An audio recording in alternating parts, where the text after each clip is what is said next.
PBCJ, the People's Station, bringing you the 2024-2025 budget debates live.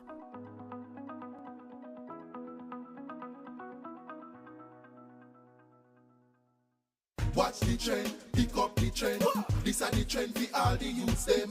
Watch the trend, pick up the trend. TREND. Big up the trend for education, teachers and the students. A fully bright future, yes, that are the new trend. Better governance, partner with the parents. Follow the big trend, elevate the youth them. Improve the schools, track performance, access and attendance. From infant, primary to university students. Turn up the skills training, full steam we are getting. Follow the big trend, elevate the schools, yeah. Watch the trend, pick up the trend. This are the trend for all the youths them. Watch the trend, pick up the trend. TREND. For more technology, yes, and better planning, quality education, that's what should be trending. From principals to EOs, everybody winning. Follow the ministry. We're changing the system. Watch the trend, pick up the trend. This is Trend, Transforming Education for National Development, a program designed by the Ministry of Education and Youth to transform Jamaica's education system for a brighter tomorrow. I am Jamaican. You are Jamaican. We are Jamaican. And the national budget is our business because it impacts every Jamaican. From healthcare to education To the road conditions. to security for my family. The national budget is my business. No, sister. It is our business. The national budget is everybody's business because it impacts every Jamaican. Visit the Ministry of Finance's website at mof.gov.jm for more information. $1.3 trillion. That's the figure budgeted for the fiscal year 2024-2025, which begins on April 1. The national budget is everybody's business because it impacts every Jamaican. Join PBCJ via live broadcast and on our online platforms to hear how the government is proposing to use these funds. Finance Minister Dr. Nigel Clarke will open the debate on Tuesday, March 12. Shadow Finance Minister Julian Robinson will have his say on Thursday, March 14. Opposition Leader Mark Golding will make his contribution on Tuesday, March 19. Prime Minister Andrew Holness will speak on Thursday, March 21, and on Tuesday, March 26, the Finance Minister will close the budget debate. It's your money, our money, the nation's money. PBCJ, the People's Station, bringing you the 2024-2025 budget debates live.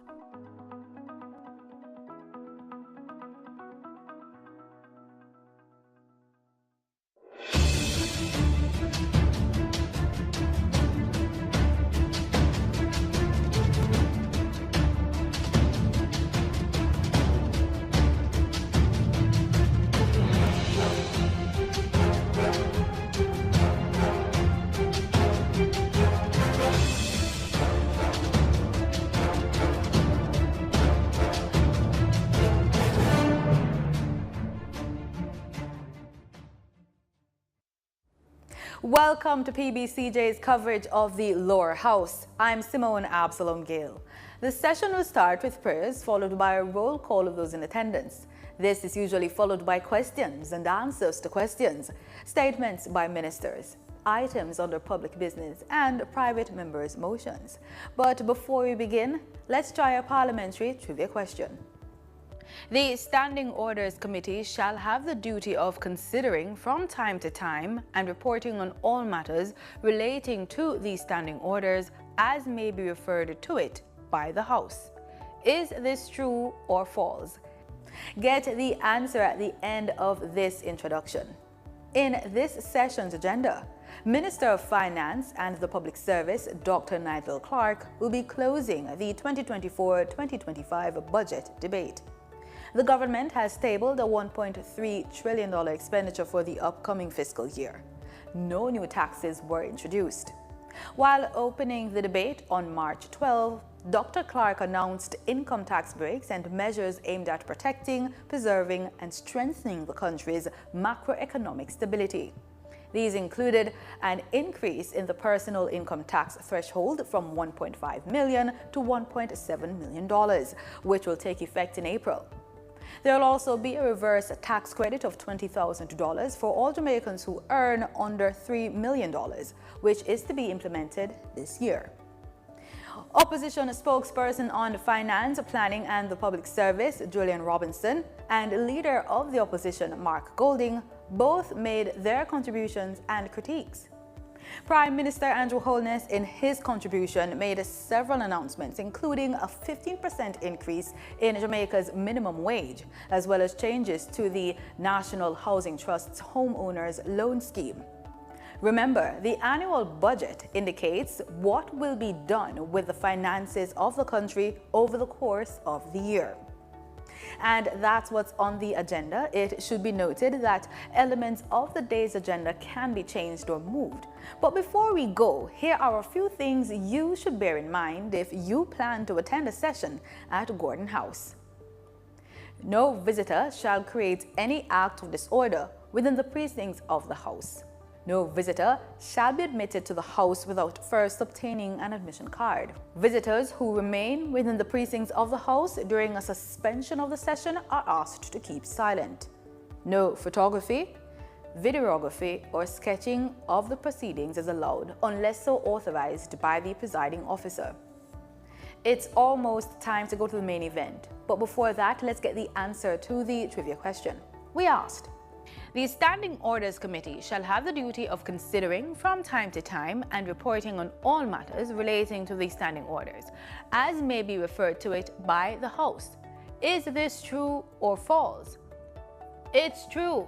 The Standing Orders Committee shall have the duty of considering from time to time and reporting on all matters relating to the standing orders, as may be referred to it by the House.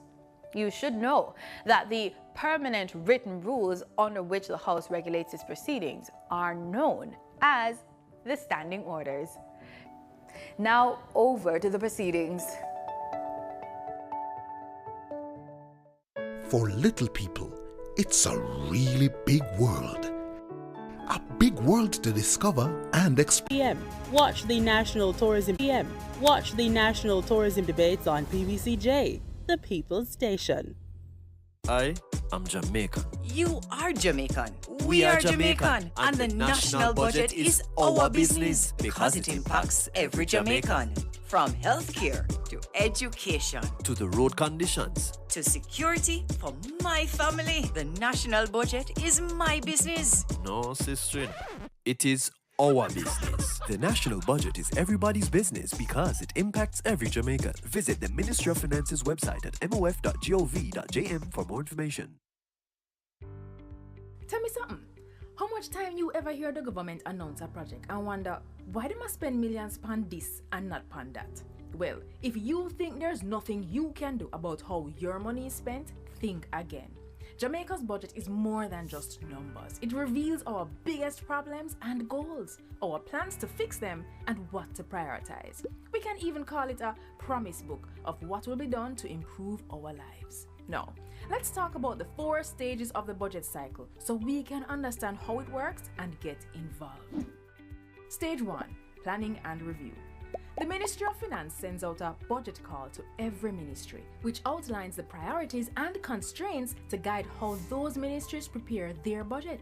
After ministries submit their drafts, the Finance Ministry reviews, compiles, and sends them to Cabinet for review and approval. Stage 2. Parliamentary debate and approval. The Finance Minister tables all budget documents in the House of Representatives.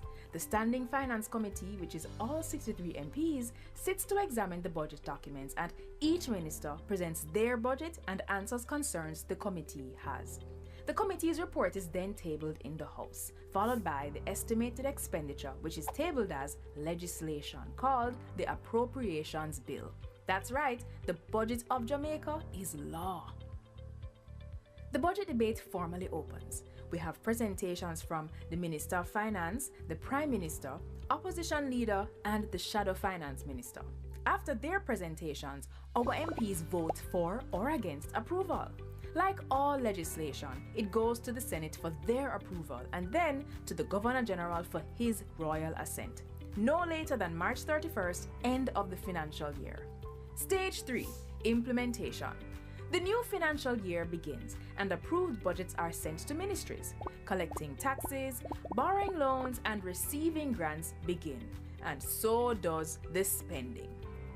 Stage 4, budget oversight. Now, this is where citizens don't need permission to get involved. Throughout the year, operations and spending are assessed by internal auditors and the Auditor General's department that makes sure public entities are compliant with laws and that their financial reports are accurate. All Auditor General reports are submitted to our Parliament's Public Accounts Committee for review and cross-examination of public officials. The Ministry of Finance, Integrity Commission, and MOCA also monitor government spending to guard against poor financial management and corruption. It is our job to review these reports, check the findings in the newspaper, and look up if breaches are fixed at jampja.org. If not, ask your MP what he or she has done to ensure public officials are held to account. No more 9-day wonders. So, did the government follow through on their spending and investment promises last year? What promises will next year's budget have?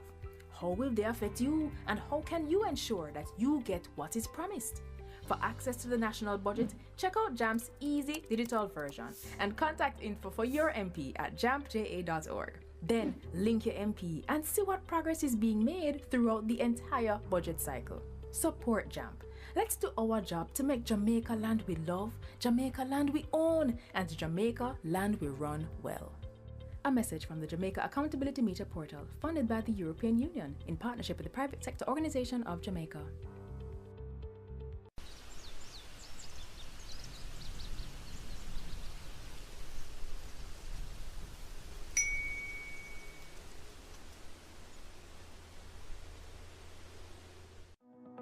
$1.3 trillion.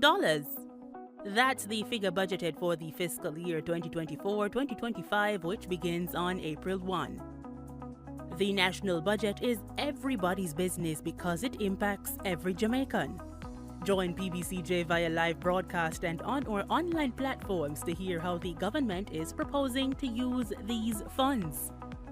Finance Minister Dr. Nigel Clarke will open the debate on Tuesday, March 12. Shadow Finance Minister Julian Robinson will have his say on Thursday, March 14. Opposition leader Mark Golding will make his contribution on Tuesday, March 19. Prime Minister Andrew Holness will speak on Thursday, March 21, and on Tuesday, March 26, the Finance Minister will close the budget debate. It's your money, our money, the nation's money. PBCJ, the People's Station, bringing you the 2024-2025 budget debates live.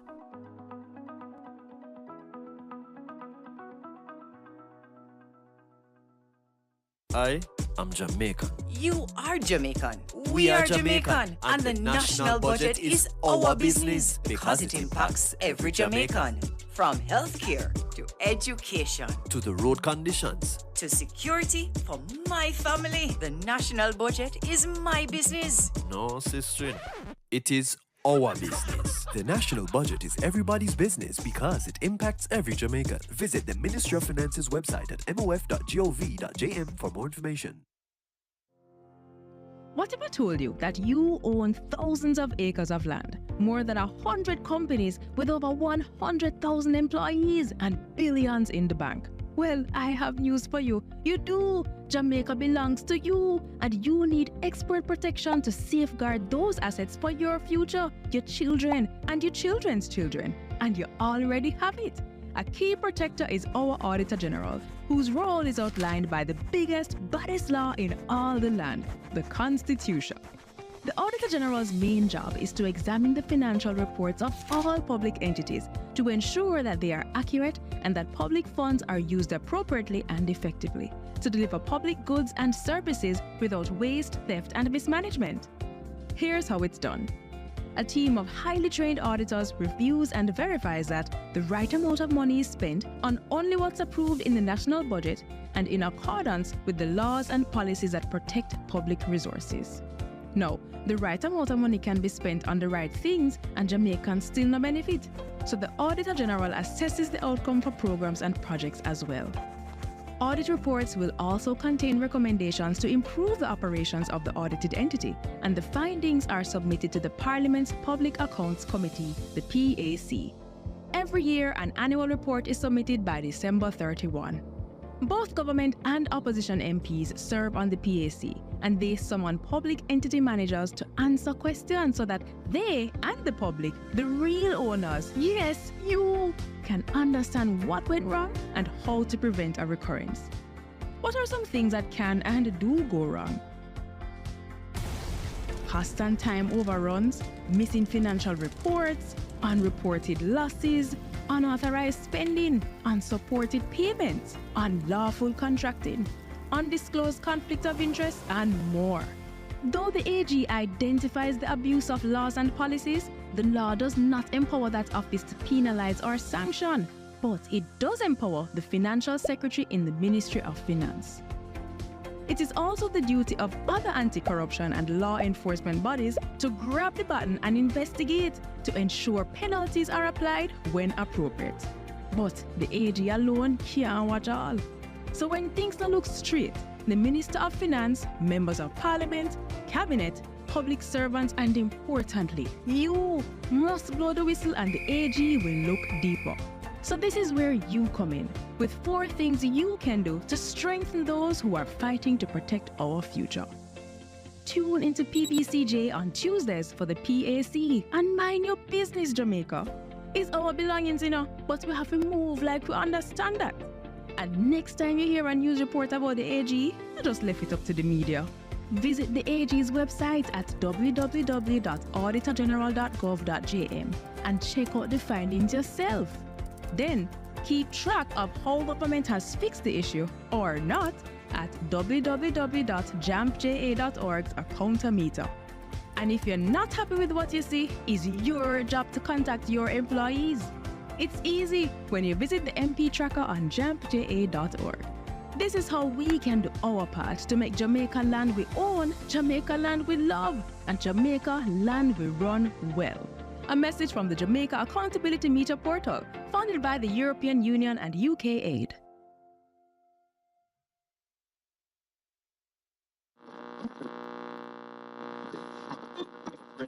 Caller, you are now on air. Okay, so I recently graduated from high school and I'm nervous about what's next. Some motivation would help. All right, caller, we have just what you need.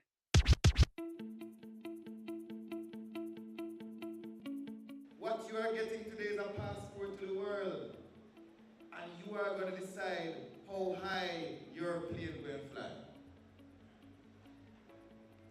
Because even though you have a passport, it doesn't mean that there won't be turbulence in the sky and some scary moments where you have to hold on to your seat and have faith that you will make it. I want you to remember the 5 important P's that help me to be successful. Positivity, perseverance, professionalism, progressiveness, and having a prosperous spirit. I can guarantee you that if you follow that template in life, you will be successful.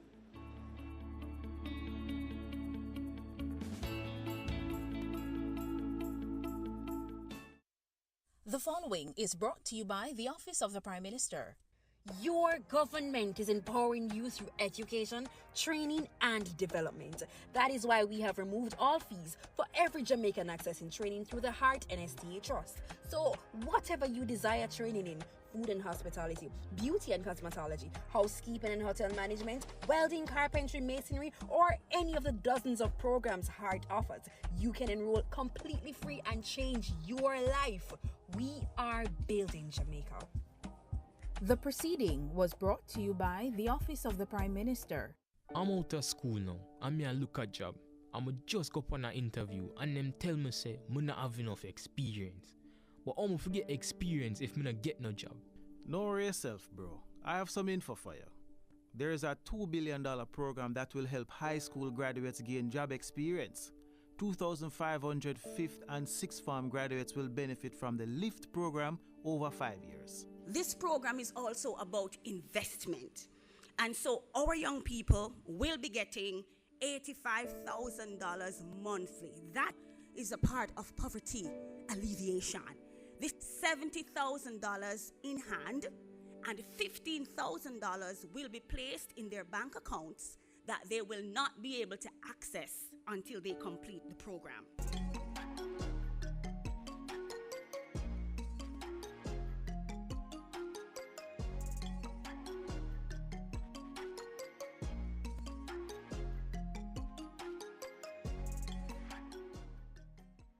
The Ministry of Education and Youth and the Office of the Prime Minister, through the Heart NSTA Trust, are teaming up to provide 8 weeks of skills training. After that, participants will get a 1-year employment placement with a government or private sector entity. Bro, all you have to do to get in the program is be 17 years of age or older and have at least 3 CSEC subjects, including mathematics and English. You will also need 2 character references and must have graduated high school within the last year. It's for the most needy, so applicants must also demonstrate financial hardship. If you are interested, apply online at the Heart NSTA Trust's website or submit the form to your Member of Parliament's constituency office. The application period is open until August 31.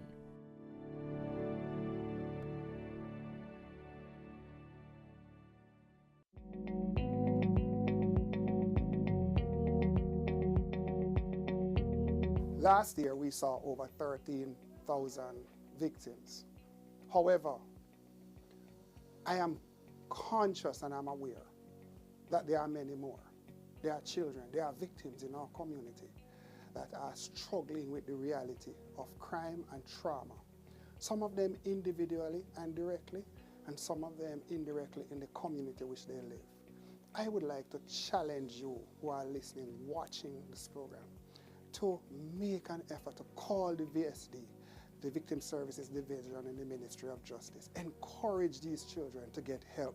Encourage, cause us to know so we can reach out to them to get help. The numbers to call are 876-618-3620 or 876-946-2014.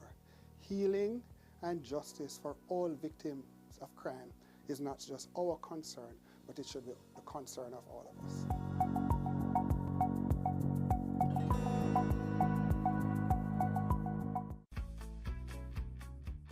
Jamaica's currency has a fresh new look.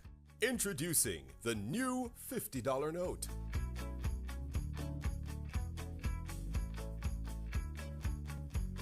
The new $100 note. The new $500 note. The new $1,000 note. The new $2,000 note. The new $5,000 note. Jamaica's new banknotes, modern, more secure, and made to last. Remember, gambling is just a game. Choose to gamble responsibly. Set a budget, avoid chasing losses, and stop gambling when you reach your money limit. For gambling help, call RISE 888-991-4146. A message from the Betting, Gaming and Lotteries Commission.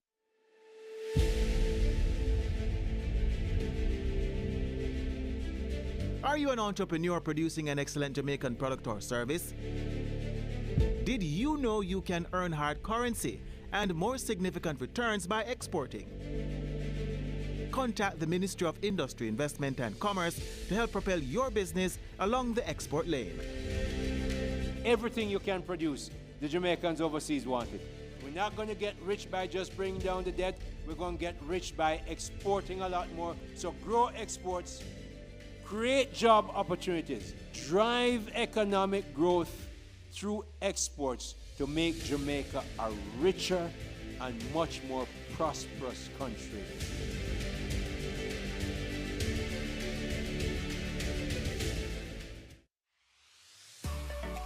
Traveling to Jamaica?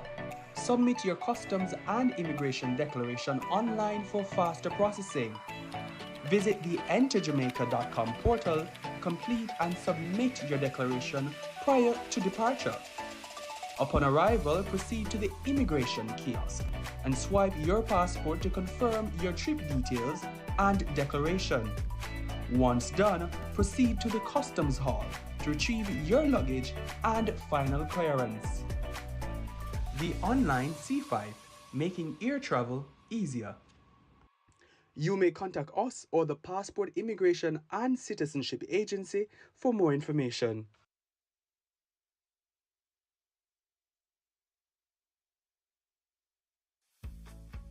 It's here, Jamaica's new Polymer banknotes.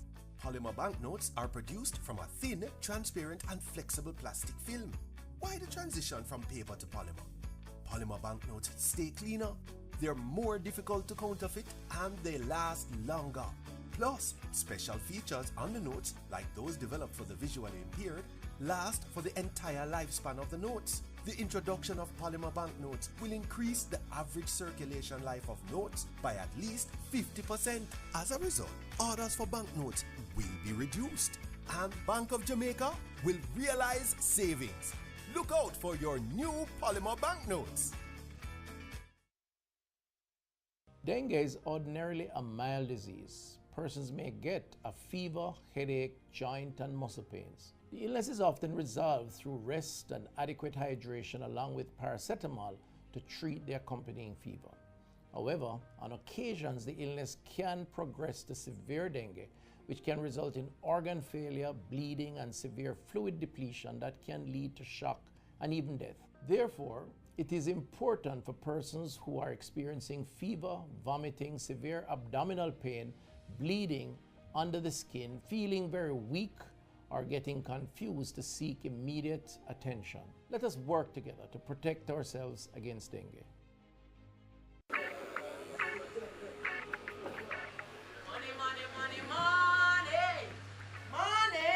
So what you say? Talk to me, right? It takes so long, man. People have places for going, you know. Get them on the urban table number. Have your nice. You know how much people me have to deal with before me reach here, sir? You're lucky. Put 3 bills for number 5. Wait. We can place my bets with you? Yeah, man. You see when you win with we, you get a little extra. So what you say? Police, nobody move. Illegal gambling is a criminal offense. If convicted, you could face a fine of up to $1 million or up to 18 months in prison. When gambling, choose licensed and registered gaming establishments. Stop illegal gambling now. Call Crime Stop at 311 to report illegal gambling. You don't have to give your name. A message from the Betting, Gaming and Lotteries Commission. Can you imagine getting a marketable skill for free? Your government has made it possible for anyone wanting to learn a skill to get free training through the Heart and STA Trust. Learn a new skill and expand your horizons.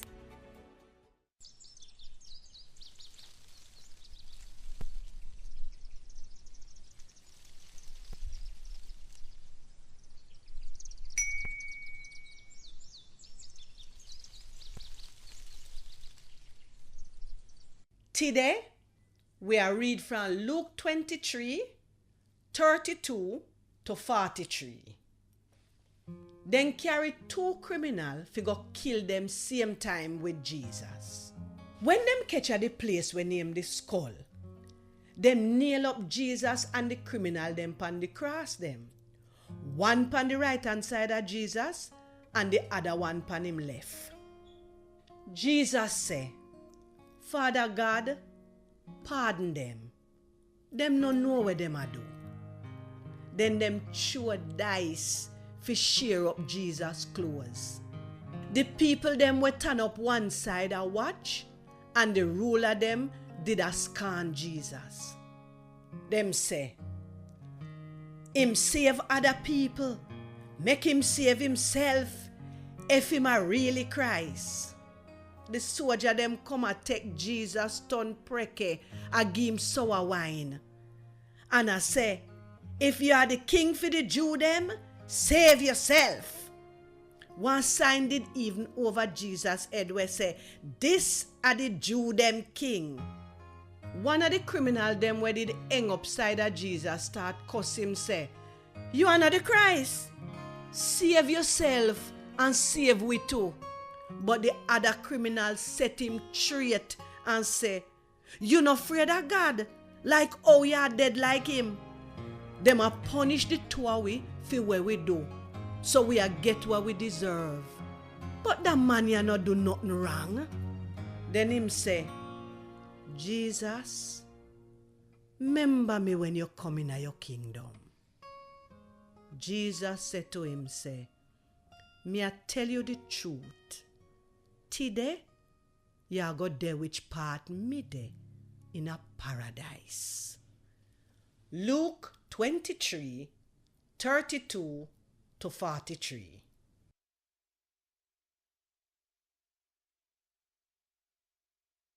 For little people, it's a really big world. A big world to discover and explore. And because discoveries aren't always easy to understand, little people need help to make sense of the big world. So help them make sense of the world. When you CPG, do PG. The Broadcasting Commission, your partner for a new day. I am Jamaican. You are Jamaican. We are Jamaican, and the national budget is our business because it impacts every Jamaican. From healthcare to education To the road conditions. to security for my family, the national budget is my business. No, sister. It is our business. The national budget is everybody's business because it impacts every Jamaican. Visit the Ministry of Finance's website at mof.gov.jm for more information. $1.3 trillion. That's the figure budgeted for the fiscal year 2024-2025, which begins on April 1. The national budget is everybody's business because it impacts every Jamaican. Join PBCJ via live broadcast and on our online platforms to hear how the government is proposing to use these funds. Finance Minister Dr. Nigel Clarke will open the debate on Tuesday, March 12. Shadow Finance Minister Julian Robinson will have his say on Thursday, March 14. Opposition Leader Mark Golding will make his contribution on Tuesday, March 19. Prime Minister Andrew Holness will speak on Thursday, March 21, and on Tuesday, March 26, the Finance Minister will close the budget debate. It's your money, our money, the nation's money. PBCJ, the People's Station, bringing you the 2024-2025 budget debates live.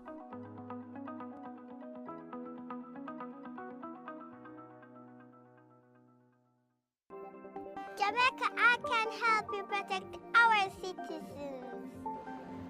Jamaica Eye will play a part in increasing your public safety. Jamaica Eye is part of an island-wide network of camera surveillance systems designed to increase the safety of you, our citizens. If you have a camera system outside your home or office facing a public space, log on to jamaicaeye.gov.jm today. Jamaica Eye, we're all connected. The Ministry of National Security, creating a safer and prosperous Jamaica. Watch the trend, pick up the trend. This are the trend for all the youths them. Watch the trend, pick up the trend. TREND. Big up the trend for education, teachers and the students. A fully bright future, yes, that are the new trend. Better governance, partner with the parents. Follow the big trend, elevate the youth them. Improve the schools, track performance, access and attendance. From infant, primary to university students. Turn up the skills training, full steam, we are giving. Follow the big trend, elevate the schools, yeah. Watch the trend, pick up the trend. This are the trend for all the youths them. Watch the trend, pick up the trend. TREND. For more technology, yes, and better planning, quality education, that's what should be trending. From principals to EOs, everybody winning. Follow the ministry. We're changing the system. Watch the trend, pick up the trend. This is Trend, Transforming Education for National Development, a program designed by the Ministry of Education and Youth to transform Jamaica's education system for a brighter tomorrow. Jamaica's new banknotes are now in circulation. But can customers still use old banknotes? The old banknotes will be phased out over time, but can still be used to carry out your everyday transactions. Bank of Jamaica encourages Jamaicans to exchange old banknotes for new notes at commercial banks across the island. Most Jamaicans will tell you corruption in politics is deep-rooted, and that's just so it's said, and nothing can do about that. But actually, there is, and another 152 countries are doing it. It's called asset declaration, and it works best where citizens themselves understand it and help to ensure the law is enforced. Corruption happens when public officials abuse their power to benefit themselves, family, or associates. Jamaica's Integrity Commission Act was designed to prevent corruption, and here are 5 things you should know. 1. Under this law, every year MPs and senators must report what they earn, own, and owe, and if they don't, they'll be sanctioned. 2. Their report must include the same kind of information for their wife or husband and children. 3. If they get a gift worth more than $100,000, network of accountability tools of Parliament that are used to make sure government run right. Visit There are 21 parliamentarians appointed from both political parties to the upper house, also known as the Senate. And there are 63 members of Parliament that we, the people, elect to the lower house, also known as the House of Representatives. To pass a law, there is a minimum of 6 stages required in each house. The process can begin in the upper house by a senator or in the lower house by your member of Parliament. And their proposals for a new bill can certainly start with you, the citizen. Now, since the process often begins in the House of Representatives, let's start there. 1. The first stage begins with the introduction by the minister responsible for the bill, followed by the first reading of the bill by the clerk to the houses. This clerk is more like the CEO, the Chief Executive Officer for the Parliament. An announcement of the bill is published in the Gazette. This is a public newsletter that the government uses to inform the citizens of what the Parliament is doing on your behalf. 2. The second reading begins with a summary of the bill by the minister. The main reasons for the bill are discussed both by the government and opposition members to determine if Jamaicans would really be better off with the new law or changes to an existing law. A vote is taken by the House to determine if the bill will move to the committee stage. Sometimes before going to that stage, the minister responsible for the bill can recommend the use of a joint select committee. It's called joint as its members are taken from both the upper and lower house. To benefit from greater consultation, the committee is empowered to invite the public to share their views of the bill in writing or in person, and does so through radio, TV, and newspaper adverts. This joint select committee submits its recommendations to the House of Representatives. The House debates this report, and a vote is taken to determine if the bill should go on to the committee stage, where it is examined by a committee of the whole House. Yes, that's the name. And that's what it is, a committee of all the members of Parliament that carefully examines each clause and makes improvements to ensure the bill will achieve its objectives. As chairman, the Speaker of the House monitors the process to make sure the rules of the House are obeyed and the process moves along smoothly. 4. The Committee of the whole House examines the bill clause by clause, then sends its recommendations for changes to the House of Representatives. This is called the report stage. 5. The bill then passes to the third reading to allow a final opportunity for MPs to make changes before it is sent to senators in the upper house. 6 to 10. In the upper house, the senators go through the same steps we just described. If any changes are made, the bill has to be returned to the House of Representatives for their discussion and approval. Now, if the bill had started in the upper house, it would also have to be returned to them for approval of any changes made by the lower house. 11. Throughout the entire process, the bill is being checked by the Legislative Council. That's the Parliament's lawyer. But before the last step, a copy is sent to the Attorney General of Jamaica for final review and certification. 12. If all is well, the bill is sent to receive the royal assent from the Governor General as the representative of the Queen, Elizabeth II. The bill is now an Act of Parliament. The Act is gazetted, and the rights of Jamaicans are further preserved and protected by a new law.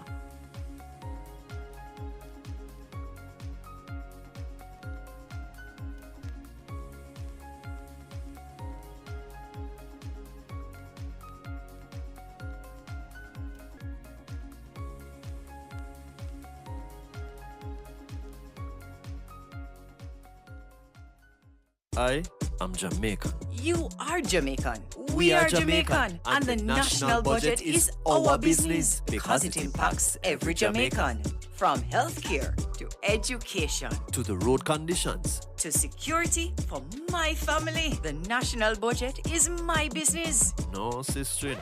It is our business. The national budget is everybody's business because it impacts every Jamaican. Visit the Ministry of Finance's website at mof.gov.jm for more information.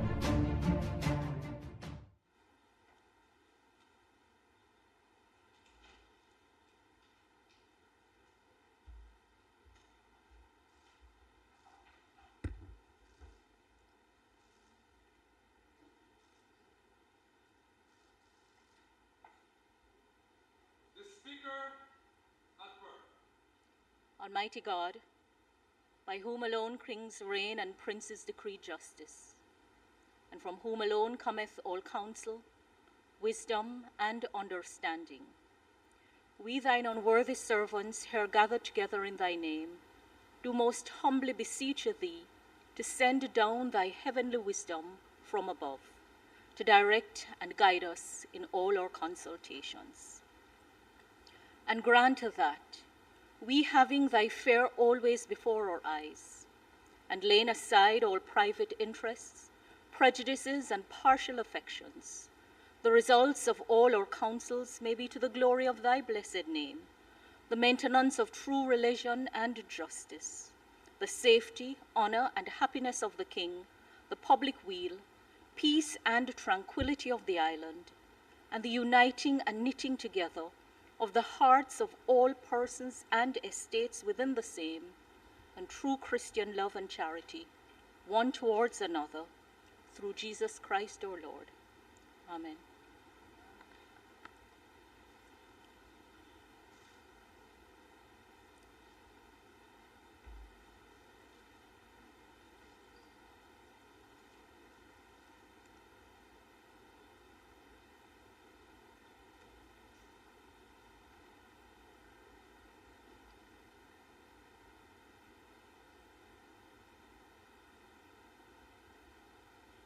You may be seated.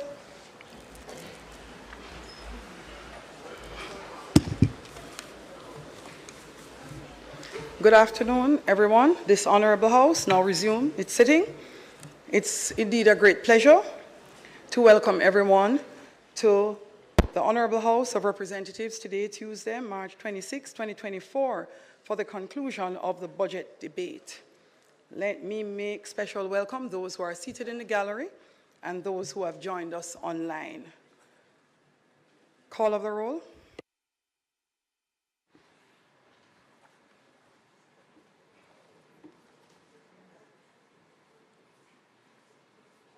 Mr. Clarke. Here. Mr. Bartlett. Mr. Holdings. Here. Dr. Clarke. Dr. Chang. Ms. Grange. Mrs. Williams, Mrs. Mallow-Fort, Dr. Tufton, Mr. McKenzie, Mr. Chuck, Mr. Vaz, Mr. Charles, Mr. Green, Mr. Morgan, Mr. Hutchinson, Mr. Terry Long, Ms. Smith, Dr. Dunn, Mrs. Cuthbert Flynn, Mr. Main, Mr. Davis, Mr. Witter, Mr. Brown, Dr. Brown Burke,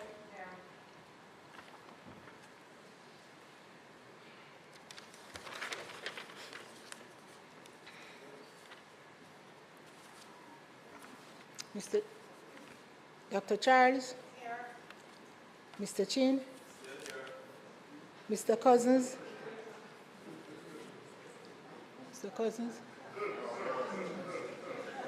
Miss Crawford, Miss Daly, Miss Davis, Mr. Golding, Mr. Graham, Dr. Guy, Miss Hamilton, Miss Hannah, Mr. Henriquez, Mr. Henry, Mr. Hilton, Mr. Jackson, Mr. Lawrence, Miss Lee, Mr. Miller, Mr. Montague, Miss Morrison, Mrs. Nita Garvey, Mr. Paulwell, Mr. Phillips, Dr. Phillips, Mr. Robertson, Mr. Robinson, Mr. Samuda, Mr. Shaw, Mr. Siblist, Mr. Slowly, Mrs. Vaz, Mr. Warmington, Dr. Wheatley, Mr. Williams, Mr. Wilson, and Mr. Wright.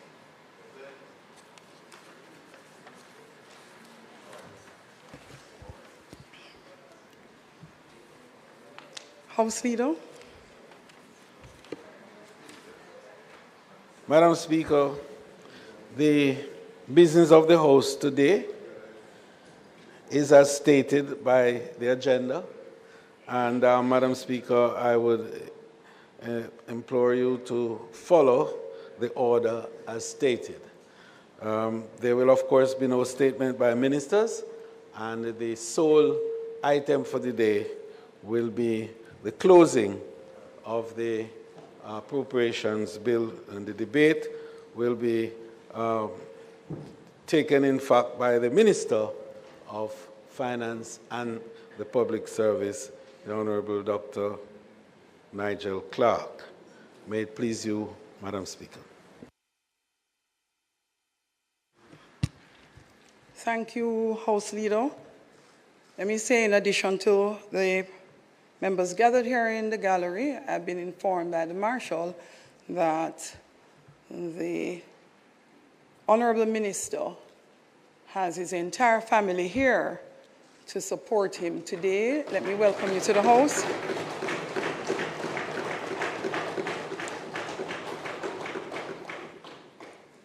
Statement by ministers.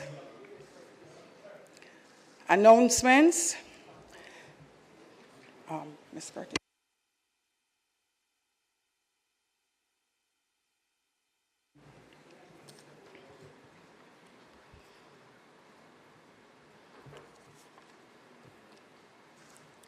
Just a brief comment prior to announcements. I have taken note of the many perspectives expressed in the public domain on my ruling regarding the tabling of reports from the Auditor General. Let me state categorically, any action taken by me was and will always be done with the sole intention of upholding the laws of Jamaica, as I am sworn to do. Having considered all of what has been said, I have taken note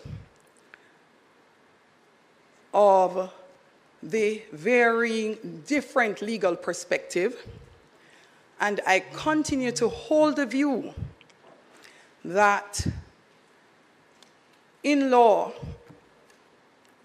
there continues to be a dissonance in the interpretation of how the reports on public bodies should be tabled.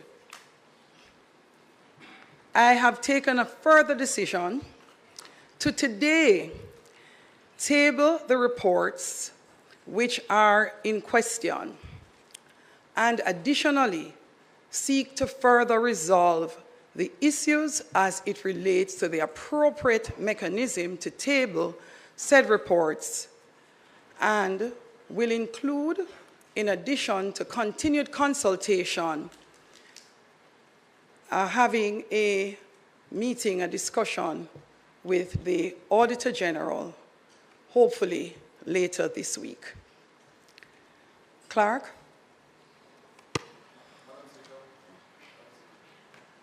Madam Speaker, in light of your advice to the Parliament just now, I'd like to ask just 2 questions. Firstly, you have indicated that you will proceed to table the reports that have been outstanding for 3 months today. And we believe that that is a good and correct move to make on your part. However, we still would like to understand the original basis for withholding them. And you did say that you had received a legal opinion from the Attorney General's chambers. And Madam Speaker, I think in light of everything and our various appeals to see that opinion, that you should provide us at the earliest opportunity, and we do believe that it should be today, with a sight of the opinion.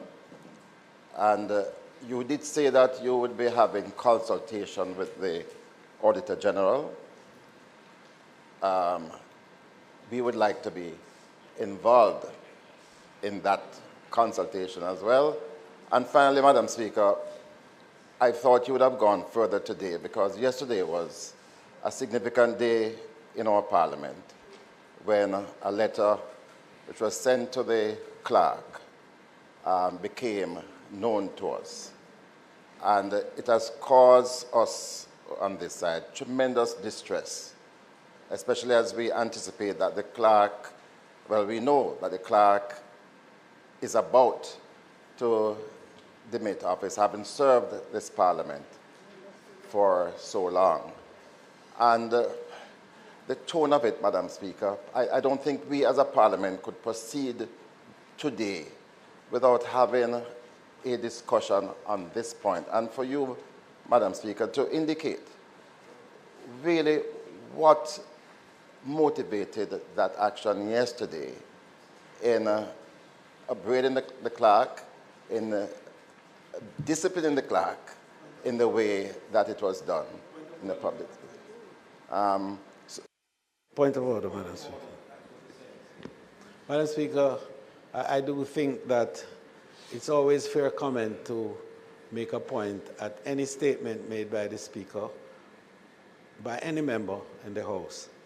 But to ask you at this point to enter into a discussion or debate on a matter of a member of this administrative arm of Parliament, in the presence of the member too, it's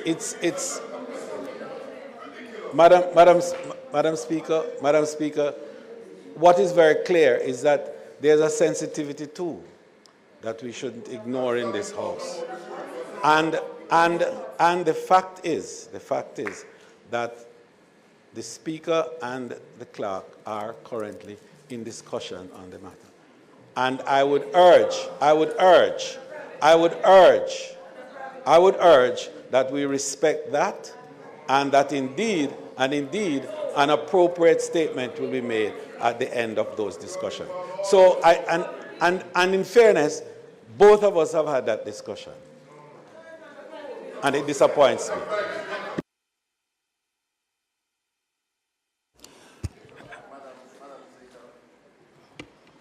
Madam Speaker, I hear what the leader of government business is saying, but this matter is now a public matter. It occurred largely because of the email that was sent to all of us, and with the letter. And Madam Speaker, I know that there might be discussions taking place, but I don't think the public would feel satisfied of your coming today, going through the process without saying something. We were really expecting that the letter would have been withdrawn today, Madam Speaker, and that is really our position. So Madam Speaker, I'm hoping that you will say something on the matter before we proceed, especially in light of our call for the withdrawal of that letter.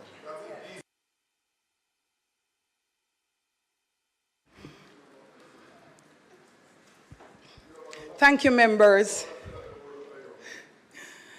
I note your request as it relates to further steps to be had with the Auditor General, and on the matter of the Clarke, I advise you, both from myself and the Clarke, that we are in dialogue and wish to say nothing else at this time. Clarke, announcements, please. Ms. Curtis, announcements.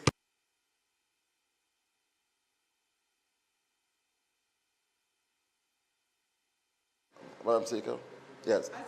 As it relates to supplying the Parliament the legal opinion from the Attorney General's chamber, I remain in the same position I did when the ruling was given, in that the opinion of the Parliamentary Legal Counsel was circulated to the Parliament and the public. That has not changed. The Attorney General, sorry. No, the Attorney General. No.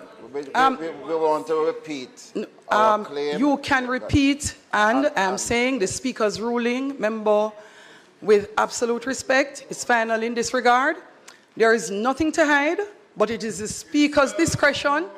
It is the Speaker's discretion to make a ruling having taken into consideration all the opinions received, which was done.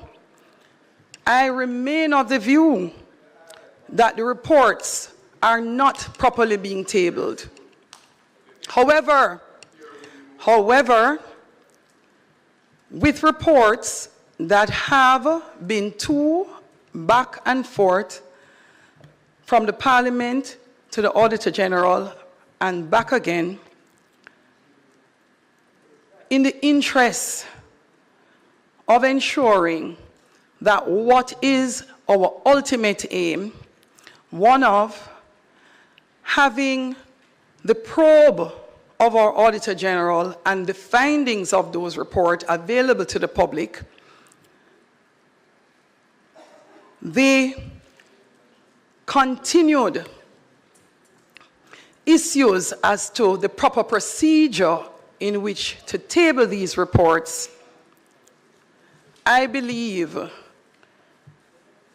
it is more important, particularly with another month to come until we come back to Parliament, to table the reports and then continue the dialogue with the Auditor General instead of holding same.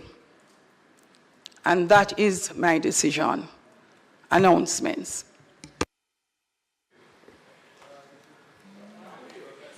Laid on the table of the House today are the following: financial statements assessment regarding the Jamaica Civil Aviation Authority, certified appropriation account for Tax Administration Jamaica, head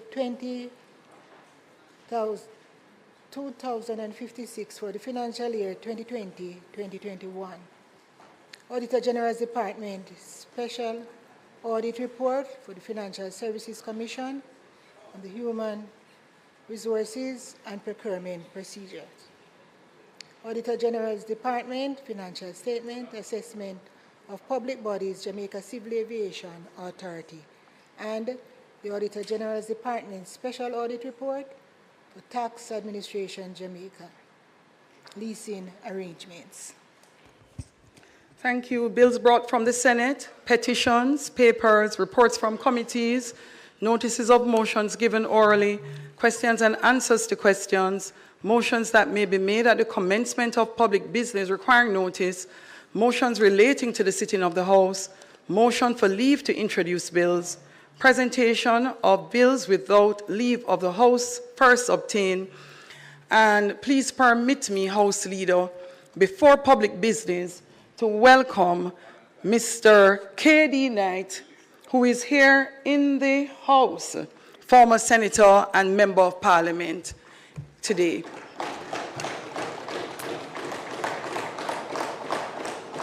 Public business.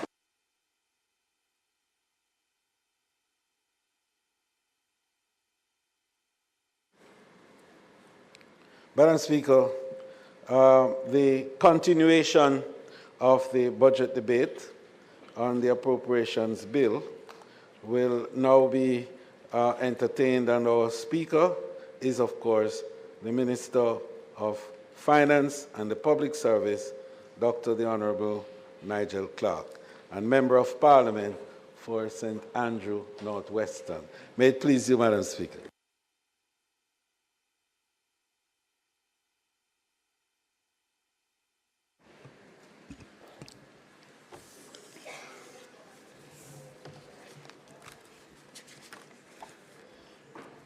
Let us make welcome to his feet the Minister of Finance and the Public Service, the member from St. Andrew Northwest, to make his presentation on the closing of the debate. Members.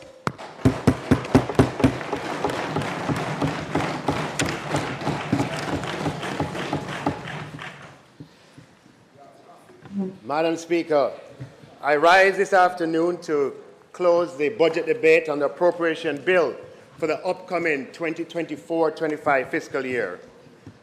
And I begin, Madam Speaker, by taking the opportunity to welcome Jamaicans here in Jamaica and in the diaspora, and those tuning in on radio or television in Jamaica, or through any one of the number of social media channels, YouTube, Instagram, Facebook, or Twitter, or other online platforms. Thank you for your participation.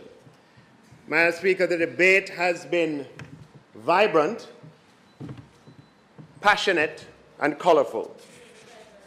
On behalf of the people of Jamaica, I thank the contributors to the debate, the Most Honorable Prime Minister for delivering a presentation of substance.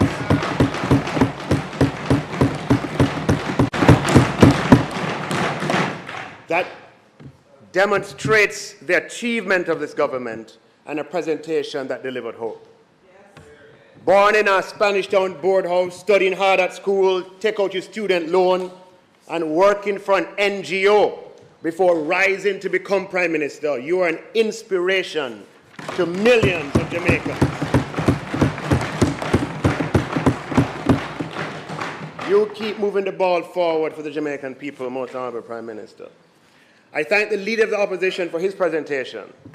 Last year I said there may have been a few yellow card moments, but this year, Madam Speaker, the Opposition Leader definitely earned a red card.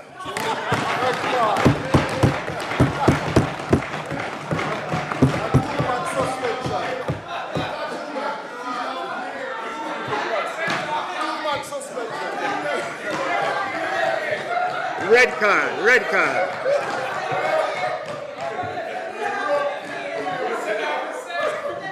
But, Madam Speaker, we thank him for his contribution nonetheless. Madam Speaker, I also thank the opposition spokesman on finance for his budget presentation. For him, I have to use a cricketing analogy. He bowled some full tosses, Madam Speaker. Not perfect, but he didn't pitch it the way I like it, which is short or right off the off stump. But we thank him for his contribution, Madam Speaker.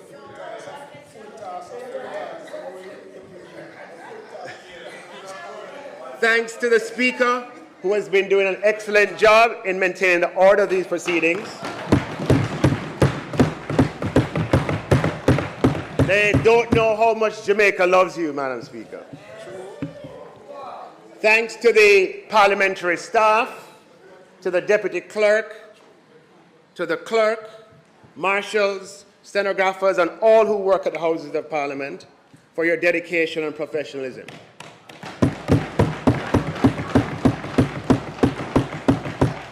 Thanks, Madam Speaker, to the Financial Secretary and the entire staff of the Ministry of Finance, and thanks to my security detail and driver who work as hard as I do. And of course, Madam Speaker, I express thanks to my family for their loving support. And of course, the members of the media who do a fabulous job in covering these debates, thanks to you as well. Madam Speaker, I'll start the debate from the points, a couple of things that we definitely agree on. One was the suggestion by the Leader of the Opposition about the deadline for filing taxes in a financial year. Currently, the deadline is March 15th, and a couple of years ago, definitely before COVID, I had expressed publicly my desire to see that date turn to April, change to sometime in April, with the financial year remaining the same, April 1st to March 31st. But the deadline for filing would be in April. Madam Speaker, that would provide Jamaica with much greater fiscal certainty because the filing month is the month of largest tax revenues. And for that to come on the last day or the last month of the tax year and in the last 2 weeks of the tax year means that you, whether you like it or not, you take inordinate risks because you've already, for the 11 months, spent according to the estimates of expenditure. So Jamaica would be much more secure if revenues associated with the end of the year came in, end of the financial year, of one financial year, end of the revenues associated with the end of the previous calendar year comes in at the beginning of the next fiscal year. Having made that suggestion a few years ago, the Leader of the Opposition revisited it, and Madam Speaker, it is something that we are still interested in.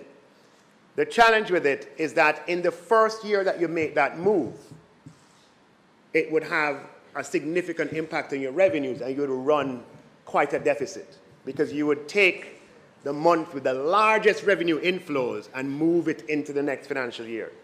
So this is something that we're in a better position to do when we have reached our goal in terms of our fiscal target goal, and we can make that change, which would make our fiscal trajectory more secure going forward. Madam Speaker, the opposition spokesperson on finance made the suggestion about improving productivity and productivity through transportation of people to work and from work by introducing light rail to Jamaica. Well, Madam Speaker, as we are on this side at pains of pointing out, ideas, there's hardly a unique idea in government with 100 and nearly 200 countries in the world. It's a virtual laboratory of policies that at any point in time can be extended to apply to Jamaica. I certainly have been invited to presentations at the Office of the Prime Minister where PCJ, when it existed, made presentations on light rail coming to Jamaica. The member worked in the ministry in which PCJ was housed. I wouldn't be surprised if he's aware of the thinking that probably applied during their time and has continued into ours. Those who work in that ministry have, on a number of occasions, provided presentations on the possibility of light rail in Jamaica, probably 2 lines at first, a east-west and a north-south, and the Prime Minister has, in receiving those presentations, given directions for further development of those ideas. Development is not at the stage that it could form part of a budget debate presentation, but it's good to know that there is some convergence in that regard. Madam Speaker, it falls to me to address points raised, claims, etc., that are made in the budget debate presentation. And I do so, Madam Speaker, I wish I didn't have to, but the points haven't been made or the claims haven't been made, I'm duty bound to respond. Madam Speaker, when the Leader of the Opposition made his contribution to the budget debate, he included the words, "When the former Speaker was forced to resign as a result of the Integrity Commission investigation, the move to replace her with the wife of the Prime Minister, so that the head of Parliament is now the spouse of the head of government, does not sit well with the tradition that the Speaker must act independently of the government of the day." Madam Speaker, as others have pointed out, we on this side, and there are others on the outside, who thought that that was low. Firstly, Madam Speaker, the Speaker of the House served as Deputy Speaker of the House for 3 years, between September 2020 and November 2023. And during that time, she acted as Speaker on several occasions. So it was the Deputy Speaker who was elected to replace the outgoing Speaker, not simply the wife.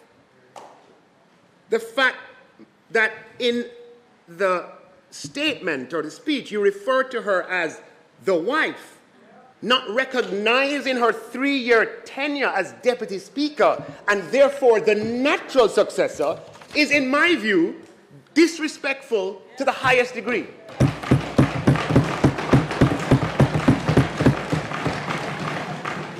Madam Speaker, women, like men, are individuals in their own right who ought not to be defined by their relationship with either men or, in the case of, when you do this, you subordinate the professional role of the woman or the man. Wife, mother, sister are roles that women sometimes play, much like men are sometimes husbands, brothers, and fathers. But in a professional setting, it does not sit well with the tradition of respect within our society that has been that for you to refer to any female parliamentary colleague by her marital relationship with her husband.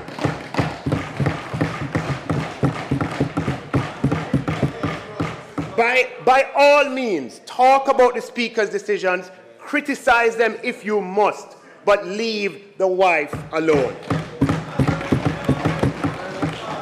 It was out of order, Madam Speaker, and the opposition leader can do better.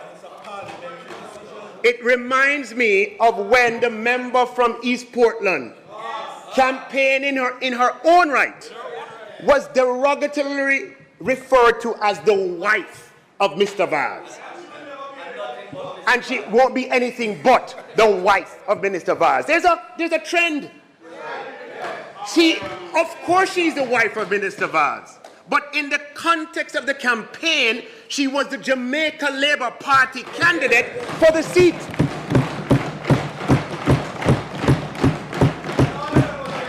It would have been better had the opposition leader said the move to replace her with the Deputy Speaker of the House, who happens to be the wife of the Prime Minister, etc., etc., etc. But completely ignoring her position in this House, yes, Madam Speaker, was absolutely, and reducing her to only one component, that of wife, was disrespectful, Madam Speaker, and should not be repeated.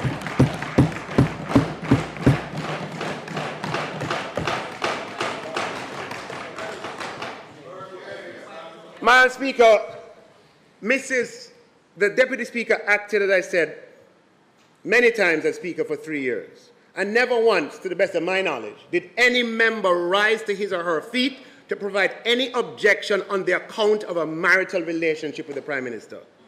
When the Deputy Speaker was nominated to fill the role of Speaker, her nomination was seconded by none other than the leader of opposition business, the member from East Kingston and Port Royal, Mr. Philip Paulwell, who rose to his feet and said, "Madam Speaker, I beg to second the motion."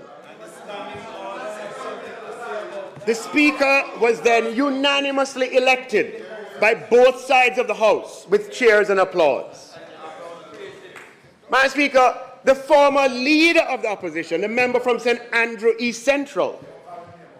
No, just for people listening, after people listening don't know East Central, says Mr. Peter Phillips.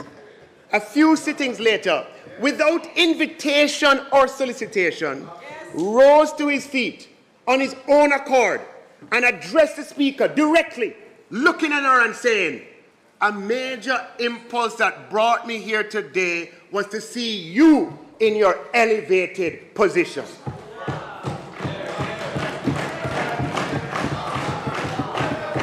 Madam Speaker, this was greeted with spontaneous and rapturous applause by both sides of the aisle, including many on that side who applauded that remark.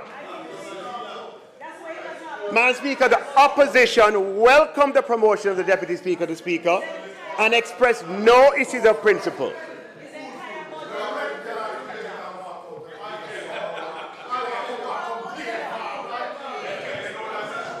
Madam Speaker, principle is principle.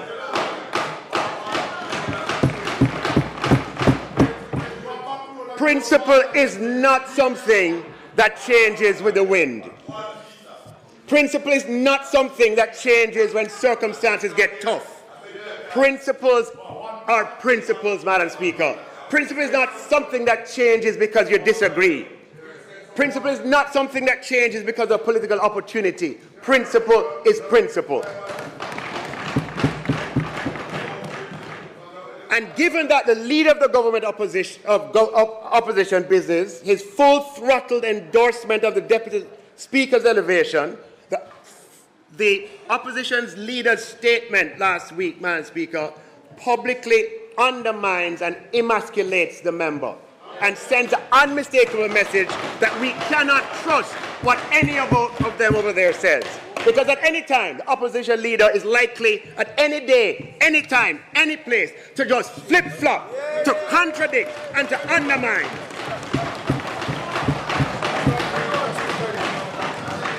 Now, look, the opposition leader has a disagreement with the Speaker's position on a specific matter. And I support his right to disagree on a specific matter.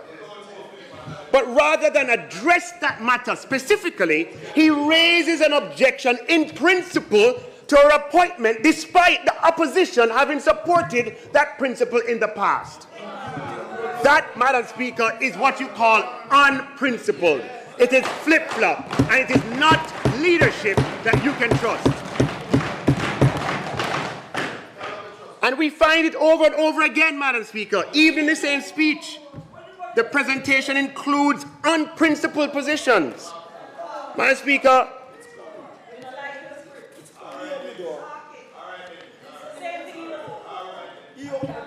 having met, Madam Speaker, on another matter last year with a few opposition MPs who shall remain nameless on the principle of the salary reform for parliamentarians, I introduced the changes via statement in this House in May of 2023.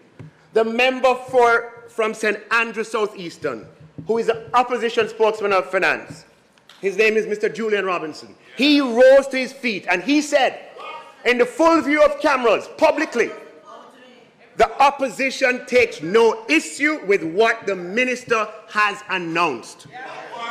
Madam Speaker, without the opposition support, and in this House, Madam Speaker, the public support in this House, as demonstrated by the member from St. Andrew South Eastern, that adjustment for parliamentarians would not have happened. Which is why I met with a group of them before. And they know that. And it is the failure, Madam Speaker, wait. It is the failure of opposition and governments of the day in the past. There's a member here in this House who is visiting from a previous administration, and he can tell you that is the failure of opposition and government to agree in the past that stymied previous efforts on parliamentary compensation. Although the opposition member with finance responsibility got up and publicly gave support on behalf of the opposition to my statement outlining the details, days later, Madam Speaker, the opposition of the opposition leader, meaning the opposition run by the opposition leader, issues a statement that completely contradicted the support offered by the opposition finance spokesman, undermined him, emasculated him, Madam Speaker, and meant we cannot trust what he says unless Mark is present.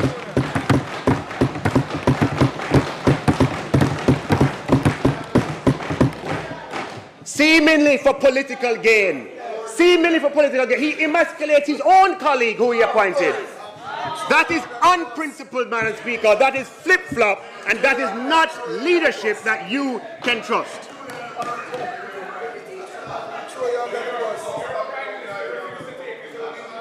It sends, Madam Speaker, the unmistakable message that we cannot trust.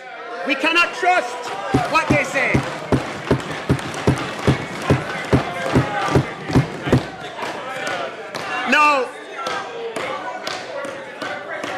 No, this is a big problem, you know. No, Madam Speaker.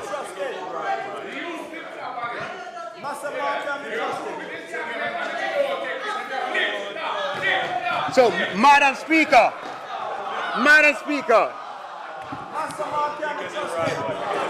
cannot be trusted. This, Madam Speaker, is a problem. It's a problem for Jamaica. And you know why it's a problem for Jamaica? Because government and opposition have to work together. Sometimes. Yeah? And so the opposition leader contradicting, undermining, and emasculating the very people he has appointed, Madam Speaker, is inimical to constructive working relationship. For example, Madam Speaker, it is customary for the House leader on the government side and the leader of opposition business on that side to get together and to talk about matters concerning the House and how issues are going to be dealt with. And, Madam Speaker, in those conversations, they have to make decisions on the fly. They have to agree on the fly, whether it's behind here or it's on the phone. Madam Speaker, the leader of opposition in the House has been in this House for 30 years, including the Senate. 30 years. We have to be able to rely on his word as leader of opposition business. But how can we rely on what he says when the opposition leader forces flip-flop, unprincipled behavior?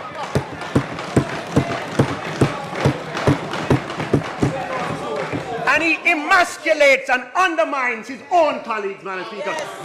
It may not be good for their party, but it's certainly not good for Jamaica. And the member from St. Andrews Southeastern, who has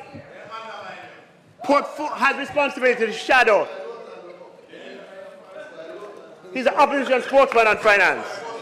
How can we rely on his word when he's publicly ridiculed, emasculated, and undermined in that way? That is not leadership, Madam Speaker, that anyone can trust. Madam Speaker, the opposition leader can publicly emasculate Philip and Julian.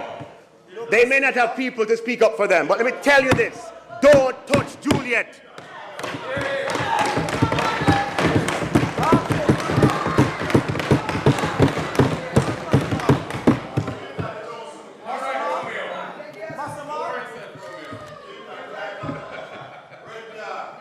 Madam Speaker, under this government,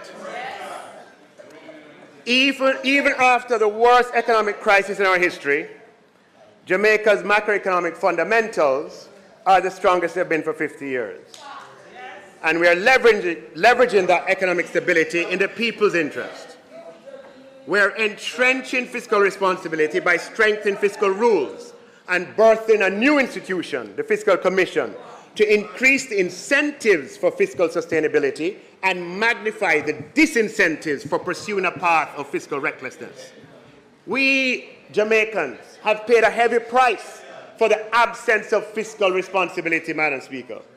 And it is my fervent hope that fiscal responsibility will become not only rooted institutionally, but will be firmly anchored in hearts and minds. Now, Madam Speaker, the opposition leader advances a narrative of rescuing Jamaica in the 2012 to 2016 period to suggest that fiscal responsibility started then. Madam Speaker, I have a lot of respect for former Prime Minister Portia Simpson Miller, for her work, for her achievements, and for Peter Phillips, the finance minister in her administration. But I do not believe that that justifies a distortion of the facts. It was Prime Minister Bruce Golding and Audley Shaw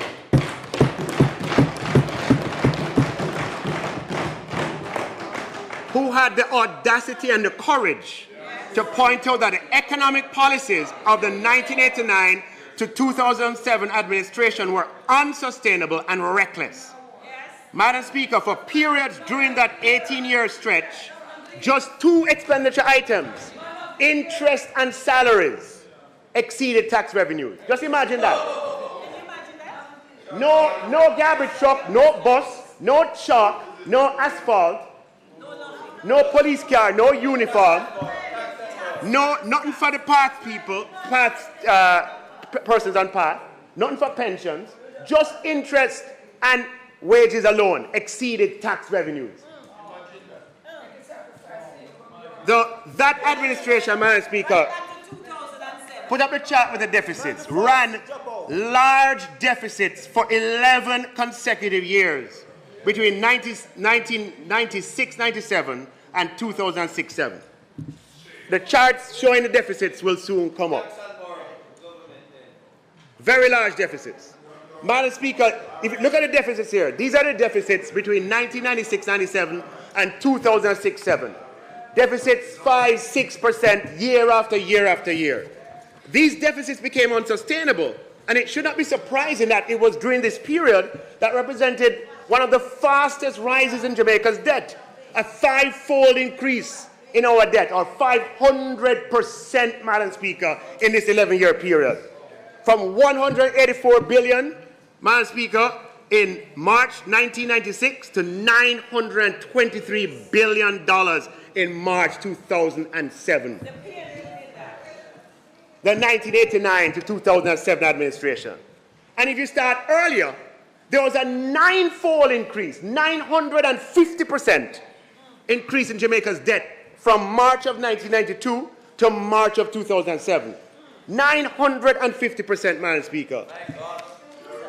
From about 90-something billion to 923 billion. So this, Madam Speaker, is the ferocious, torrential, and unsustainable fiscal current that the Bruce Golding administration stepped into. Okay, you have a current that is blowing fast. The pace at which the debt is increasing is 500% in 11 years. That is what they stepped into. And they had the courage, Madam Speaker, to call this out as unsustainable. It was during the period of unsustainable deficits, Madam Speaker, that the prevailing wisdom was ta-ta. That is a disengagement from the IMF and the World Bank and their cheap financing, along with their sustainable policy prescriptions, in favor of expensive financing from capital markets. It was Bruce Golding and Audley Shaw who saw that ta-ta and 500% increases in debt over 11 years was destroying Jamaica. And they led the process to re-engage, Madam Speaker, with the IMF and the World Bank. The era of fiscal responsibility started with them. You'll see. You'll see.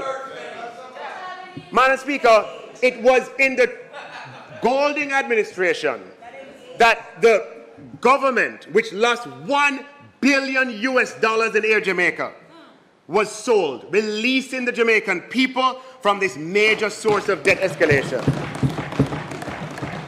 It was during this period the Sugar Company of Jamaica was sold, releasing another major contributor to debt escalation. It was in this period that the Financial Audit and Administration Act was significantly amended as part of a broader financial reform effort. And these reforms were aimed at improving fiscal responsibility. It was during this period that fiscal rules were introduced to Jamaica For the first time, Madam Speaker, there was fiscal disrule before then.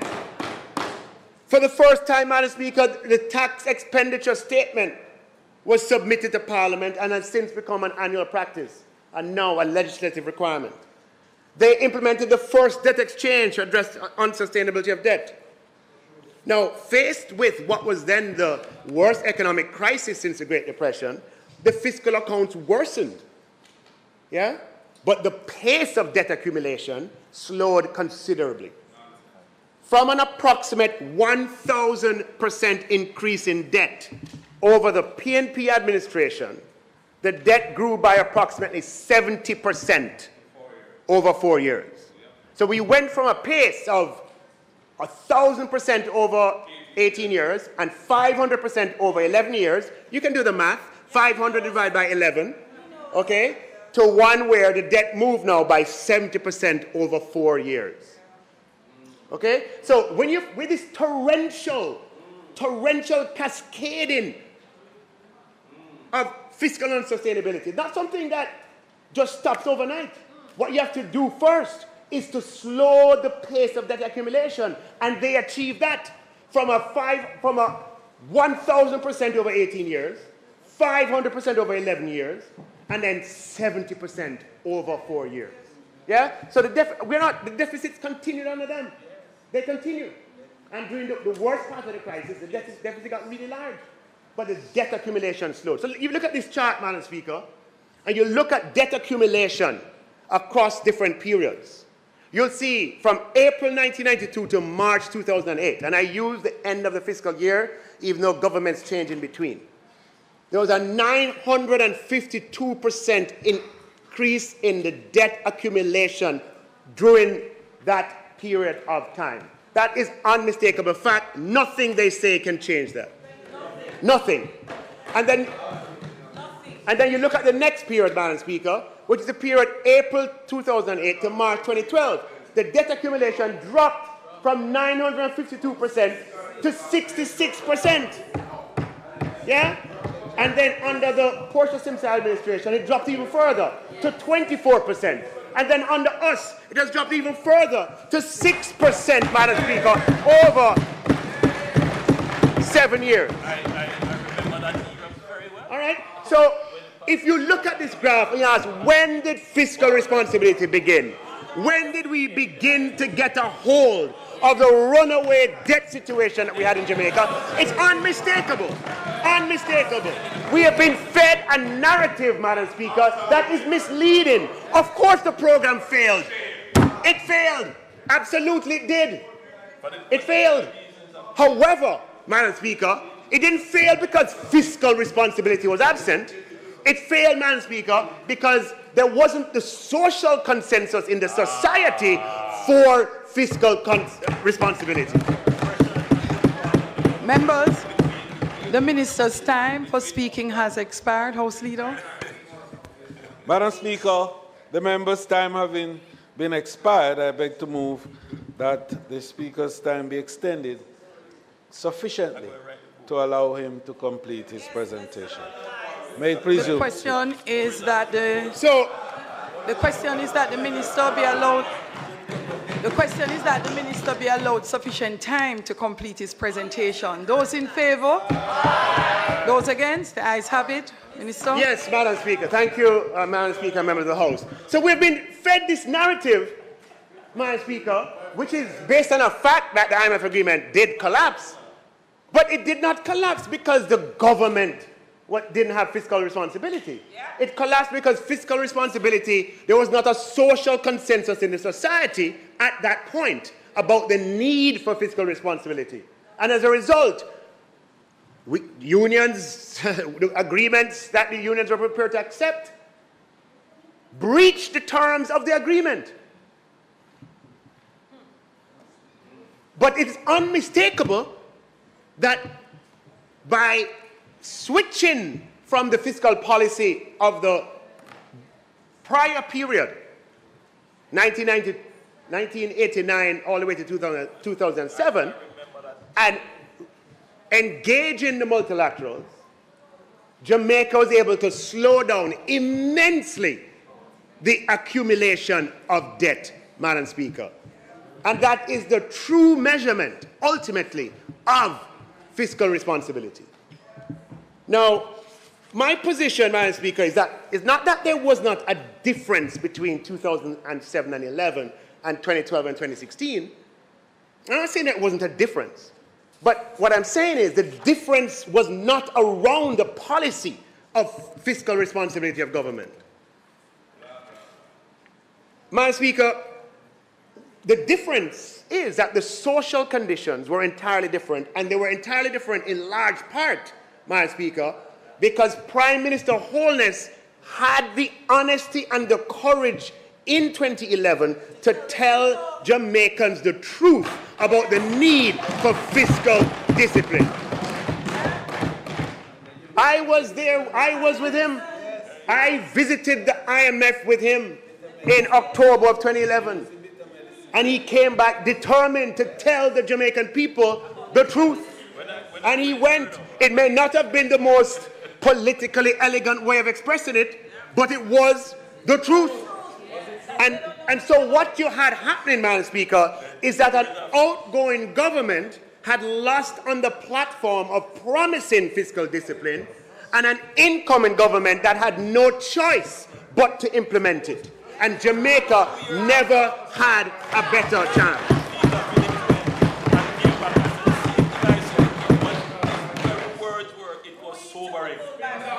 No, it's fact. Fact. Madam Speaker, to the credit of the 2012 to 2016 administration, they made use of that chance. But to this day, I cannot understand that if fiscal responsibility is your thing, and it's been such a great achievement, why campaign on someone's house?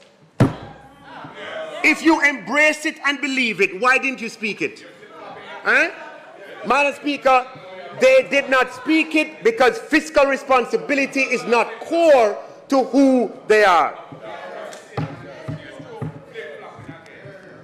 Madam Speaker, the facts are that in the 2012 to 2016 period, the administration found itself in a position where there were no other options. The time came for Tata. Time came for run with it.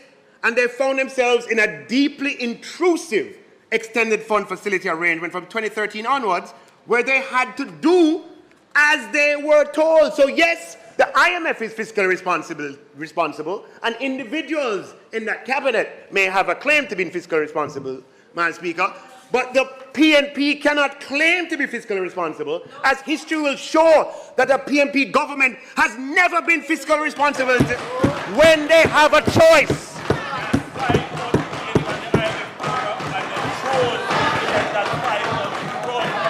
Madam Speaker, examine the record from 1972 to 1980, and examine the record from 1989 to 2007, when they had choice.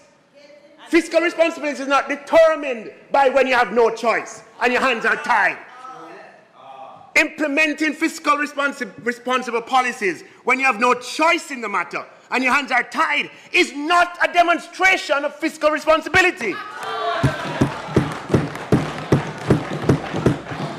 Jamaica ran out of options, and they were under the watchful eye of the IMF, thank God, and individuals did good work during that time. But there was no choice in the matter. Under this government, we have had choice. We graduated from an IMF program in 2019. We went through COVID on our own steam with homegrown policies, homegrown ideas. We displayed fiscal responsibility before the crisis, during the crisis, after the crisis, leading Jamaica to one of the fastest, most complete recoveries in the Western Hemisphere. We piloted Jamaica through the worst economic storms in our history, Madam Speaker, on our own. That is fiscal responsibility.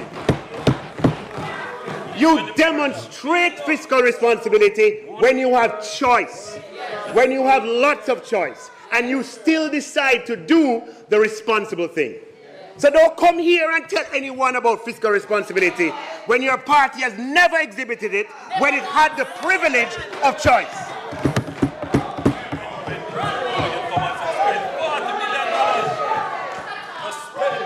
only thing you can point to is when you were locked into a vice made by 18 years of fiscal recklessness, and you had no choice whatsoever, and thank God you had to implement. And, Madam Speaker, I want you to understand what my argument. Nothing takes away from the individual effort and achievement during that period.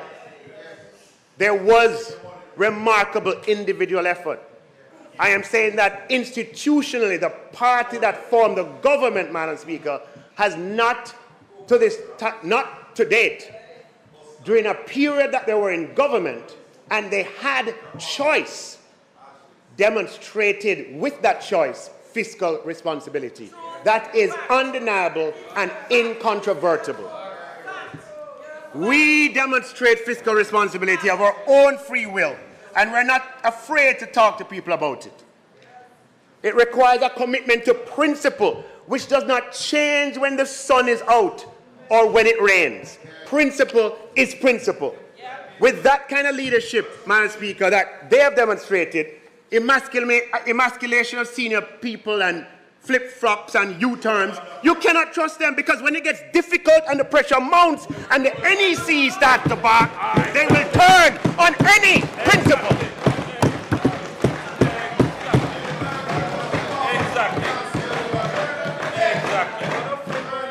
Even today, Madam Speaker, we have funding from the Resilience and Sustainability Fund of the IMF.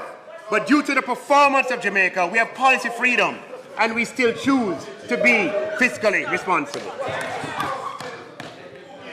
Now, Madam Speaker, while I'm on this point, I want to just clear up a piece of misinformation that's often in the public domain.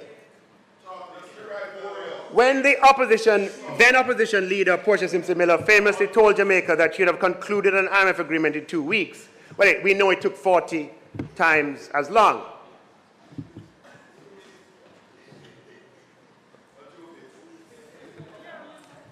Now, Madam Speaker, at the end of the Bruce Golding administration, Jamaica had $2 billion in foreign exchange reserves.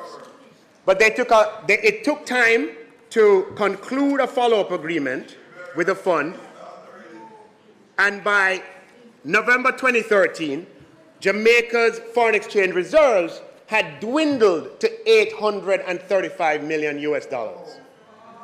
They like to misremember this. And if you look at what they tweet and so on, they believe that administration started with $835 million. Nothing no go so at all. That the Portia Simpson Miller administration started with $2 billion in net international reserves, and they ended with $2.2 billion in net international reserves. And approximately $1 billion of it, or half, was represented by borrowed reserves or certificates of deposits or CDs. Madam Speaker, we took the baton with $2.2 billion of reserves, and now there are $4.7 billion of reserves.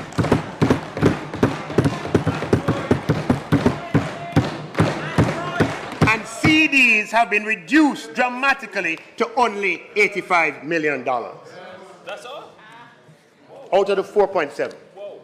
Madam Speaker, there was a time that the three words, That's amazing. the screens, there was a time, Madam Speaker, that the three words that would confuse the opposition were Jamaica Labour Party.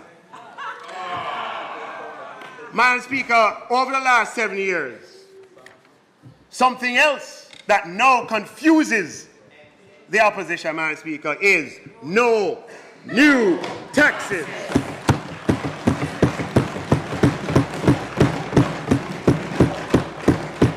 If you don't believe me, look at their faces when I say it again.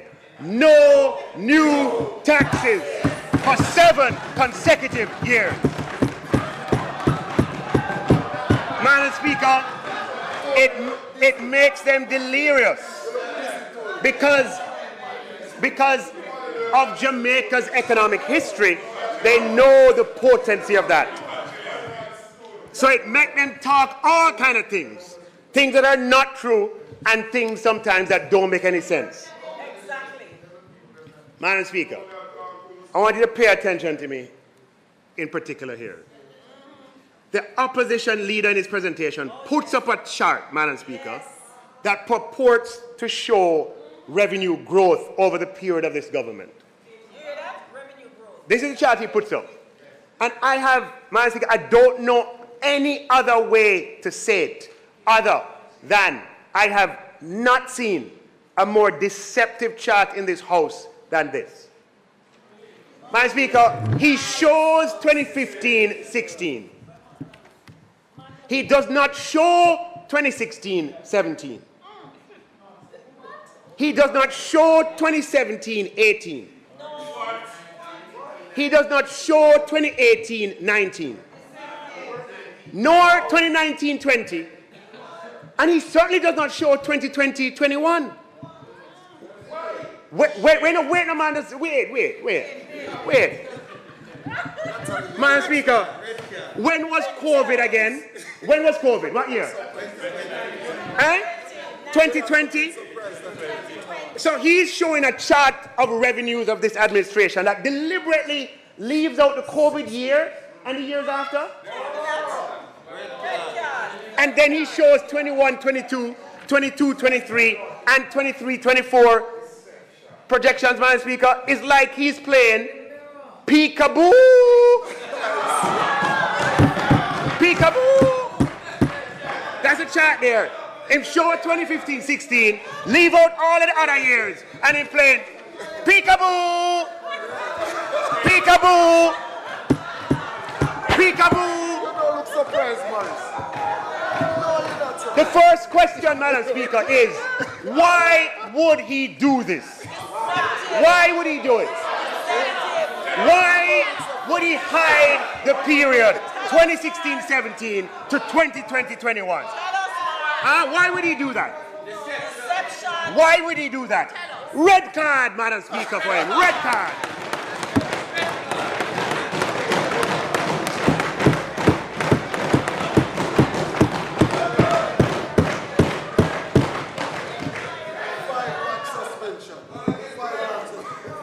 He then says, Madam Speaker, that revenues have doubled, Madam Speaker, and that, I would say, over 9 years, isn't that a good thing? Isn't that the point? That revenue is going up in an environment of no new taxes? Madam Speaker, there is no PNP government that has presided over Jamaica with a 9-year stretch of continuously increasing tax revenues in real terms without the imposition of any new taxes.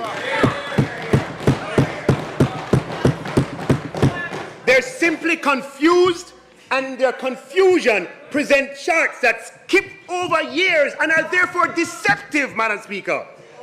The average annual rate of, I'm going to show you, the average annual rate of increases in tax revenues over the entire period, Madam Speaker, is 9.4% per annum.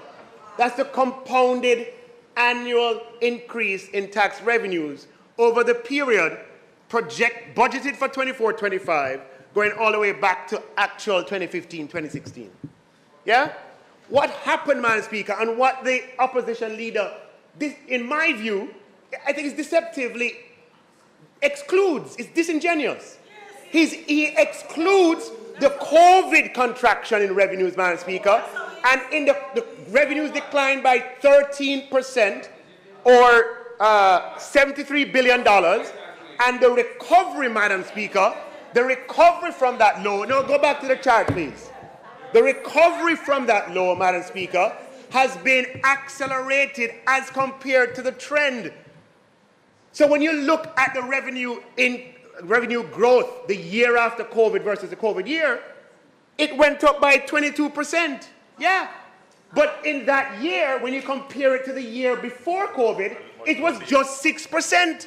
But he shows the 22%, doesn't show the decline, and makes a meal of it, thinking that nobody is going to find him out. Red card, Madam Speaker.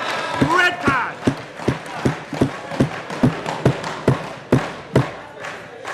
So let's go back to the table as it should have been. We're not afraid to hide anything. Show the whole thing. Don't cover it up playing peekaboo. That is what it looks like, Madam Speaker. And what you'll see is that in the last year of their administration, tax revenues went up by 11%. And in 16-17, it went up by 11% for us too. And then 8% the year after, and 9% the year after, and 7% the year after. And then it declined by double digits. So when there was recovery to get back up to where you were, of course there is going to be an accelerated growth, Madam Speaker. He shows the accelerated growth alone, as if to suggest that that characterizes the entire period. Madam Speaker, that is nothing short of utter deception.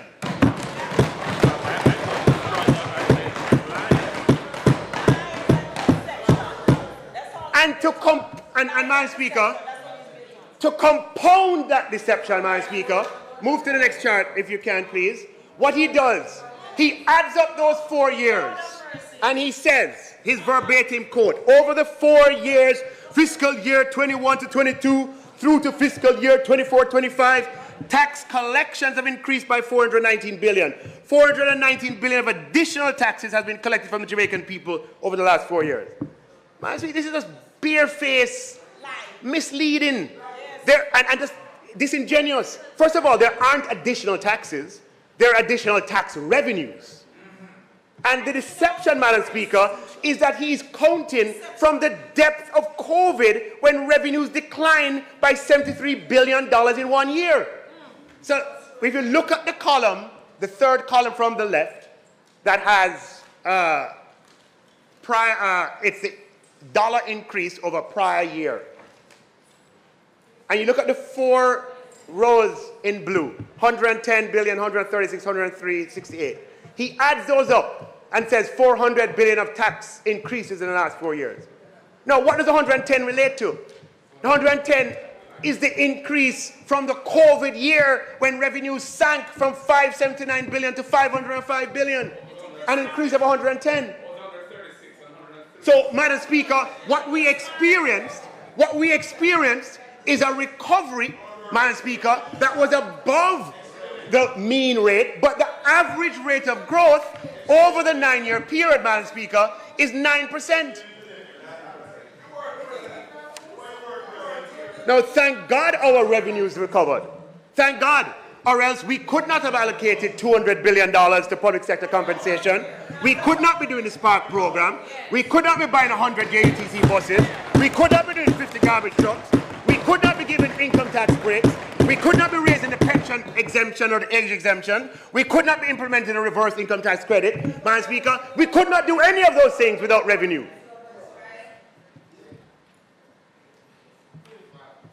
Madam Speaker, gaslighting is an insidious form of manipulation. Yes. Victims of gaslighting are deliberately and systematically fed false or incomplete information that leads them to question what they know to be true. They may end up doubting their memory, their perception, or even their sanity. Madam Speaker, the commentary on a table that omits, that starts to talk about revenues for under this government and omits critical information of COVID and the years before, Madam Speaker, represents gaslighting by misleading the public into thinking there's something going on with over-the-top revenue, when in fact it is good news. It is entirely explainable, and he needs to omit relevant information to present a distorted picture. Madam Speaker, the opposition leader advances the false argument that revenue increases are a result of indirect taxation. Clearly, he is forgetting that it's this administration that reduced GCT by 1.5 percentage points. Revenue increases, Madam Speaker, are a result of increased economic activity. Them just winging it, Madam Speaker. Them not understand. Jamaica's fiscal data is publicly available. Madam Speaker, when you look at the growth in personal income tax, when you look at the growth in personal income tax revenue, though we raise the threshold substantially to 1.5 million, income tax revenue has grown from $190 billion in 2015-16, grown by a total of $190 billion, or 145% cumulatively, or a compounded annual rate of 10.5%, Madam Speaker. You hear what I just said? Income tax revenue has grown over that period by $190 billion. Faster than the average growth rate of revenues. It has outpaced revenue growth. In addition, Madam Speaker, or not in addition, just remind you that revenues have increased substantially as unemployment declined from 13% to 4%. And we had, under this administration, 30 quarters of economic growth.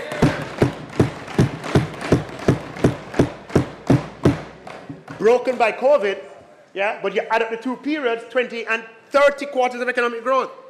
Man, if it's not occurred to you, there is no administration in 50 years that has presided over, collectively, 30 quarters of economic growth, Madam Speaker. Now, what do you think happens in such an environment? Income tax revenues increase. As at 2022, there were 200,000 more cars on the road compared to 2016. Education tax revenue similarly increased by 152% over the period, or $32 billion, for a compounded annual increase of 10.8% per annum, outpacing overall revenue growth. Madam Speaker, under our Minister of Tourism, travel tax is up. It's up by 236% over that period. That's an average annual compounded growth of 14.4% and represents $24 billion more in revenue than in 2015-16. And one that nobody has been paying attention to is that tax revenue from betting, gaming, and lotteries has increased by 313% over the same period, Madam Speaker, or an average annual compounded rate of 17%, delivering almost $9 billion more into government coffers than in 2015-16. So, Madam Speaker, when you add those four-line items of revenue alone, income tax, education tax, travel tax, they account for $255 billion, or more than 50% of the revenue growth experience. And the growth in those items exceeds the growth in GCT and special consumption tax. In fact, GCT and special consumption tax grew at slower compounded annual rates of growth. And in the case of special consumption tax, it grew at a rate that is slower than the average growth. So they just have it in their brain, but they don't bother to do the analysis. Don't bother to look at the data. They just talk from the hip. And because he's a big man in society, Tapanaris, he believes, so we're going to just accept him. Red card for that attitude. Red card for that attitude. Then give me the red card. Red card. Red card. Red card. Red card.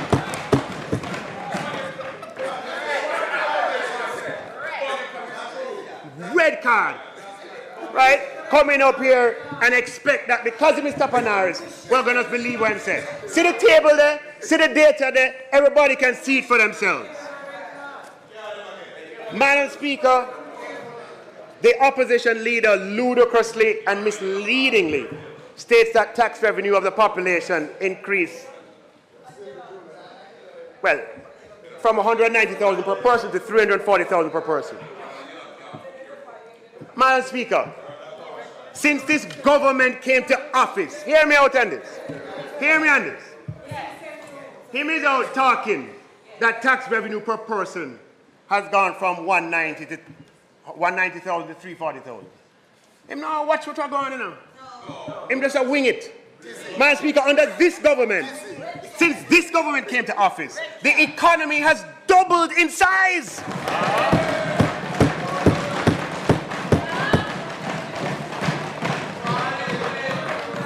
And it's on that chart, from $1.688 trillion to $3.289 trillion. Now, if there's no new tax and the economy double, then tax revenue must double too? Who is he really trying to fool? This aspect of his presentation shows contempt, Madam Speaker, for the Jamaican people, with these deceptive claims advanced by leaving information out. Under this government, the average economic output of every Jamaican has nearly doubled from approximately $614,936 to $1,198,470, Madam Speaker, by March of 2025. So again I say, even with no new taxes, tax revenues per person doubles along with the doubling of economic output per person.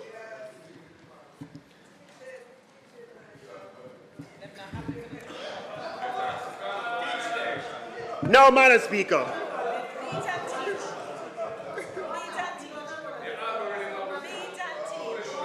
let me just talk about tax revenues as a percentage of GDP. Let me begin this section, Madam Speaker, by just a definition of tax expenditure. One second. Tax expenditures, Madam Speaker, are defined in our tax expenditure statements as any revenue loss that occurs as a result of specific provisions that lead to a reduction in tax payable by a specific tax type, taxpayer activity. The Tax Policy Center defines tax expenditures as special provisions of the tax code, such as exclusions, deductions, deferrals, and credits that benefit specific activities or groups of taxpayers. All right? So tax expenditures are legitimate, but they are expenditures in that they reduce tax revenue. The opposition leader's presentation included the fact that tax revenues as a percentage of GDP moved from 24% in 2015-16 and is projected to be 28% by 2024-25. And tax expenditures are pertinent to the explanation of this observation. So every year, Madam Speaker, since 2011, I'd like to deny that anything happened. Since 2011, the government publishes a tax expenditure statement. And it's a very hard document to understand. Yeah? So it does not necessarily kind of see the light of day, tax expenditure statement. And the explanations for this observation are threefold, and I'll just deal with the first two in this presentation. The first is that tax compliance has increased, which is great, meaning that we collect more of what is on the books. The second reason, Madam Speaker, is that tax exemptions have largely been codified and put into law. There's increased transparency and predictability about tax exemptions. And in terms of tax exemptions, everyone knows what they can get and what they cannot. Madam Speaker, we have been very judicious with tax expenditures. Tax waivers over the past 9 years have been limited to no more than $10 million per month, and long may this continue. As such, Madam Speaker, tax expenditures which would normally reduce tax revenues do not have as ample an opportunity as would have existed in the past. Now, I have a chart on the tax expenditures for you to understand what I'm saying. This here, Madam Speaker, is the tax expenditures of Jamaica from 2008 to 2022. 2023 is not yet available. The year is not complete. And what you'll see is that in the past, tax expenditures as a percentage of GDP were 4%, 5%, 6%. That just represents, and in 2013, it peaked at 8%. That represents revenue that's on the books, but that we give away through deductions and exemptions and credits and waivers. Okay? And a big part of our reform has been to codify these as much as is possible and to reduce them. And as far as discretionary tax waivers are concerned, we have had a policy of no more than $10 million per month over the past 9 years. I believe that discretionary tax waivers were similarly limited under the EFF program. So, Madam Speaker, what happened is that tax expenditures, if you were to compare the period that was put in the chart, decreased from 3.9% to 2.47% over the period 2015 to 2022. And when you add those back and you look at tax revenue before tax expenditures, what you find is that the variation, Madam Speaker, is not what it seems to be. It's much more stable. What explains the differential is, Madam Speaker, that we are allowing far fewer tax expenditures today than were allowed in the past. So when you adjust for tax expenditures, you realize that tax revenue before tax expenditures was 28.3% in 2015-16. Yeah? 21-22, 28.9%. 22-23, 29.8.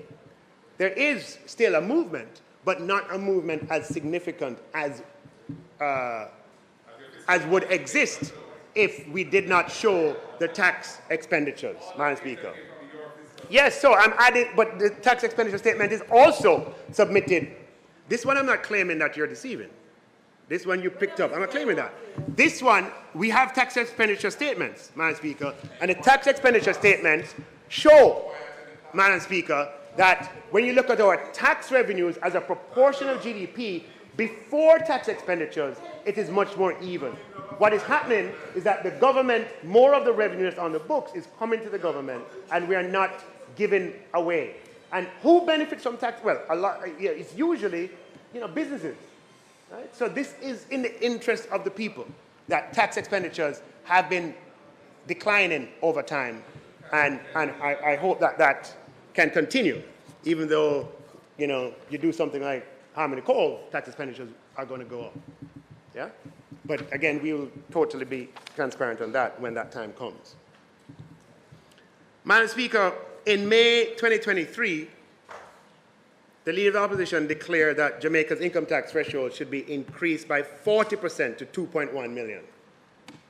No numbers, no analysis, no costing. 4 months later, in September 2023, 4 months later, he changes his mind, flip-flop again, calling instead for a 100% increase in the income tax threshold. Again, no numbers, no analysis, no costing. Them just a wing it, Madam Speaker, unprincipled positions, shifting in the wind, flip-flop, flip-flop. The whole country waited to hear how Mr. Golding would finance this. Commentators were public with their expectation that Mr. Golding would outline how he would finance the doubling of the threshold. Headlines of the newspapers and the media houses, commentators, government, Golding must outline 3 million income tax threshold plan in budget presentation. And commentators specifically, who are named and I won't name here, called for that. High expectations for Golding's speech. Why? Because everybody wants to hear how he proposed to finance it. And then even the junior spokesperson on finance, Madam Speaker, came on radio and said that the Leader of the Opposition would outline his funding proposal in the contribution to the budget debate. So again, he has made one of his own lose credibility. Because who's going to believe him again? Madam Speaker, that is what happens when you have an opposition that makes a habit of unprincipled positions. The expectations of them will always lead to disappointment. Because, Madam Speaker, when I explained that this move would cost nearly over $45 billion, all you could hear was silence. Mouth zip. Not a peep. The opposition leader spoke for 2 hours and not one word about how he would fund an increase in the income tax threshold that cost over $45 billion. It seems to be the case, Madam Speaker, it seemed to me and to a reasonable person that this was a cynical ploy to get the attention of Jamaicans without any idea about how to sustainably finance it. They did not even know the cost. And I'll tell you in a minute. I'm sorry, Madam Speaker, the member is trying to mislead the House about the motive of the Leader of Opposition, and he has no such authority.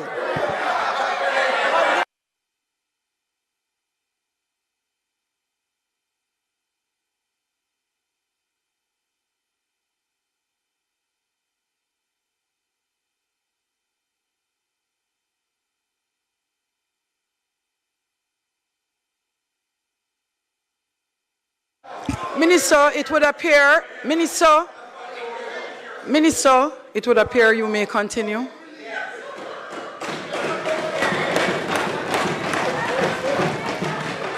Just for the record, Madam Speaker, I said it seems to be the case.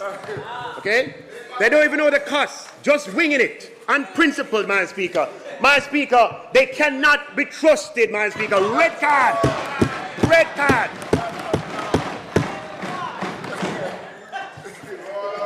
Madam Speaker, we propose to increase the income tax threshold to $1.7 million from $1.5 million, which will deliver 50,000 more per year to Jamaicans who earn more than 1.5 million. We also introduced for the very first time a reverse income tax credit.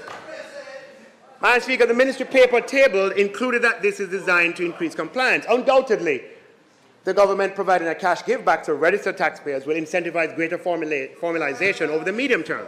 However, that is not the only aim and certainly not the primary intention of the reverse income tax credit. As such, Madam Speaker, there's nothing in my speech about compliance or about increasing compliance. The words in my speech make it abundantly clear that the intention of the government is that the reverse income tax credit is a fiscal response to prevailing social and economic conditions, particularly for those on the lower end of the income threshold. Madam Speaker, in an income tax system, the taxpayer pays money to the state, and we make such a system progressive by having rates of income tax that increase with income, and by establishing an income tax threshold below which no tax is paid at all. Madam Speaker, negative income tax is even more progressive by reversing the direction in which tax is paid for incomes below a certain level. Earners above that level pay money to the state, while earners below receive money from the state. Now, the reverse income tax credit is not negative income tax, but it is designed in that spirit as a one-off measure. We have set the threshold at $3 million because we wanted persons who are just above the current income tax threshold to also benefit. However, Madam Speaker, so those between 1.5 and 3 million, rather than just getting a 50,000 uplift this year, they'll get the 50,000 plus the 20,000, which is a 70,000 uplift for the year.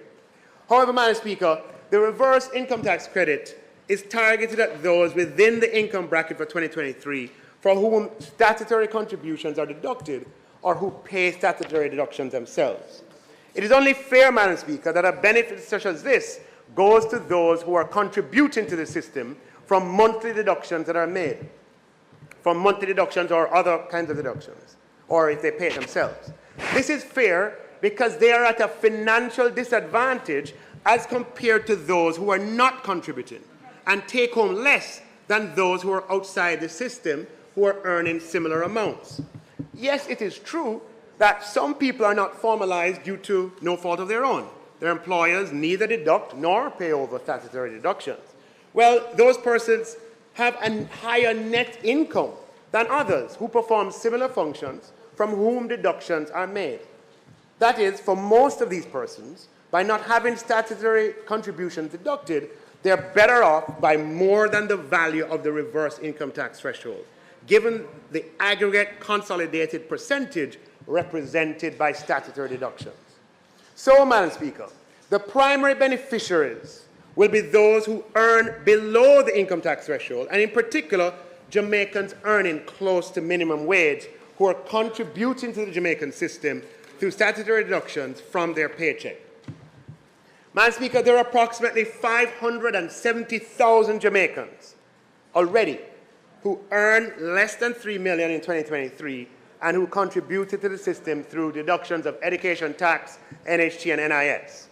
These are the persons who will qualify for the reverse income tax credit, and anyone else regularized before the end of the fiscal year. And there are 450,000 approximately persons who earn less than 1.5 million who contribute to the system through a deduction of education tax, NHT, and NIS. Madam Speaker, this includes many security guards, room attendants, factory floor workers, machine operators, cooks, waitresses in restaurants, office attendants, messengers, janitors, drivers, sanitation workers, street cleaners, maintenance staff, who toil every day, who contribute to the Jamaican system through statutory deductions. Madam Speaker, the reverse income tax credit is intended for the mass of working people who make this country work and contribute to the Jamaican system through monthly or regular statutory deductions. We are leveraging economic stability to their benefit.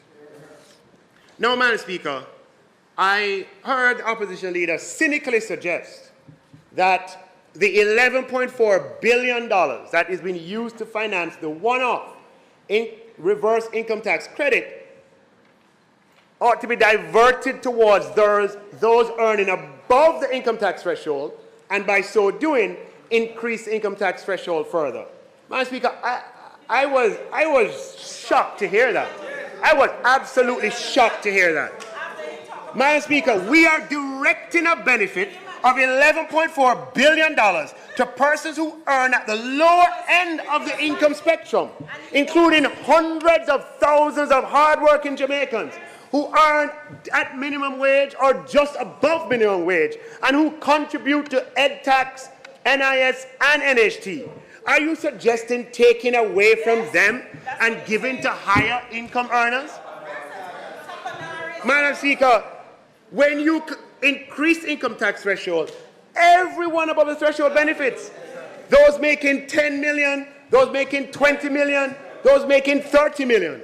So the effect of the opposition leader's suggestion would be to take away the $20,000 reverse income tax credit from the hundreds of thousands of minimum wage earners and those just above, who are among the 570,000, and give it to the 70,000 Jamaicans earning above 3 million. Madam Speaker, that is a red card. That is an approach, Madam Speaker, that we call champagne socialists. And that is what you get, Madam Speaker, from an unprincipled, cynical, flip-flop approach to policymaking. Not only would that suggestion be regressive, the opposite of progressive, it would also be fiscally questionable, given that the source of funding for the one-off reverse income tax credit is non-recurring. Madam Speaker, in 2012, Jamaica was in terrible fiscal shape and needed to raise a lot of revenue. And as I've said, Madam Speaker, the individuals, the Prime Minister, the Finance Minister, under tough circumstances, in my view as individuals, did a great job. Okay? Great job as individuals. What I doubt is the institutional capacity for that to be replicated when there are no guardrails, when there is choice. Madam Speaker, the Portia Simpson Miller administration, because we were in levied a tax package on May 24th, 2012, to be effective June 1st, 2012, which was designed to raise $19 billion for the 2012-13 fiscal year, and which, when annualized on a 12-month basis, was a $23 billion tax package representing 1.8% of GDP at the time. Massive tax package. Included in that tax package was a broadening of the GCT base to include the application of GCT to raw foods, excluding chicken. There was some protest on aspects of the measure. On June 6, 2012, the then government tabled revised revenue measures that, among other changes, amended the application of GCT to raw foods by providing an exemption for domestic raw foods. You understand what happened? So what happened is the government needed to raise revenues in 2012. They came with a tax package, $23 billion annualized, 1.8% of GDP, and included in that tax package was a broadening of the GCT net to include raw foods. There was some protest or representation And the government, in June of that year, came back and revised it and took it off of, in other words, left the domestic as it was before.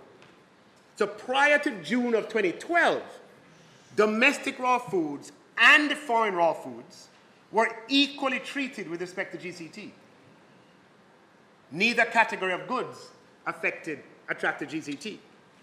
Now, we got into this position of a lopsided imbalance in the application of GCT on raw foods because of the need for revenue, not protection. Now, Madam Speaker, the imposition of GCT on foreign produced raw foods, but not local produced raw foods, violated binding trade agreements to which Jamaica is a party. It's not a gray area. It is black and white. Madam Speaker, the General Agreement on Tariffs and Trade, GATT, is a multilateral, legally binding agreement that regulates trade among more than 153 countries in the world. By now it might be 160, I don't have the exact number. It was entered into 1947, and Jamaica became a contracting party of the GATT on March 9th of 1963.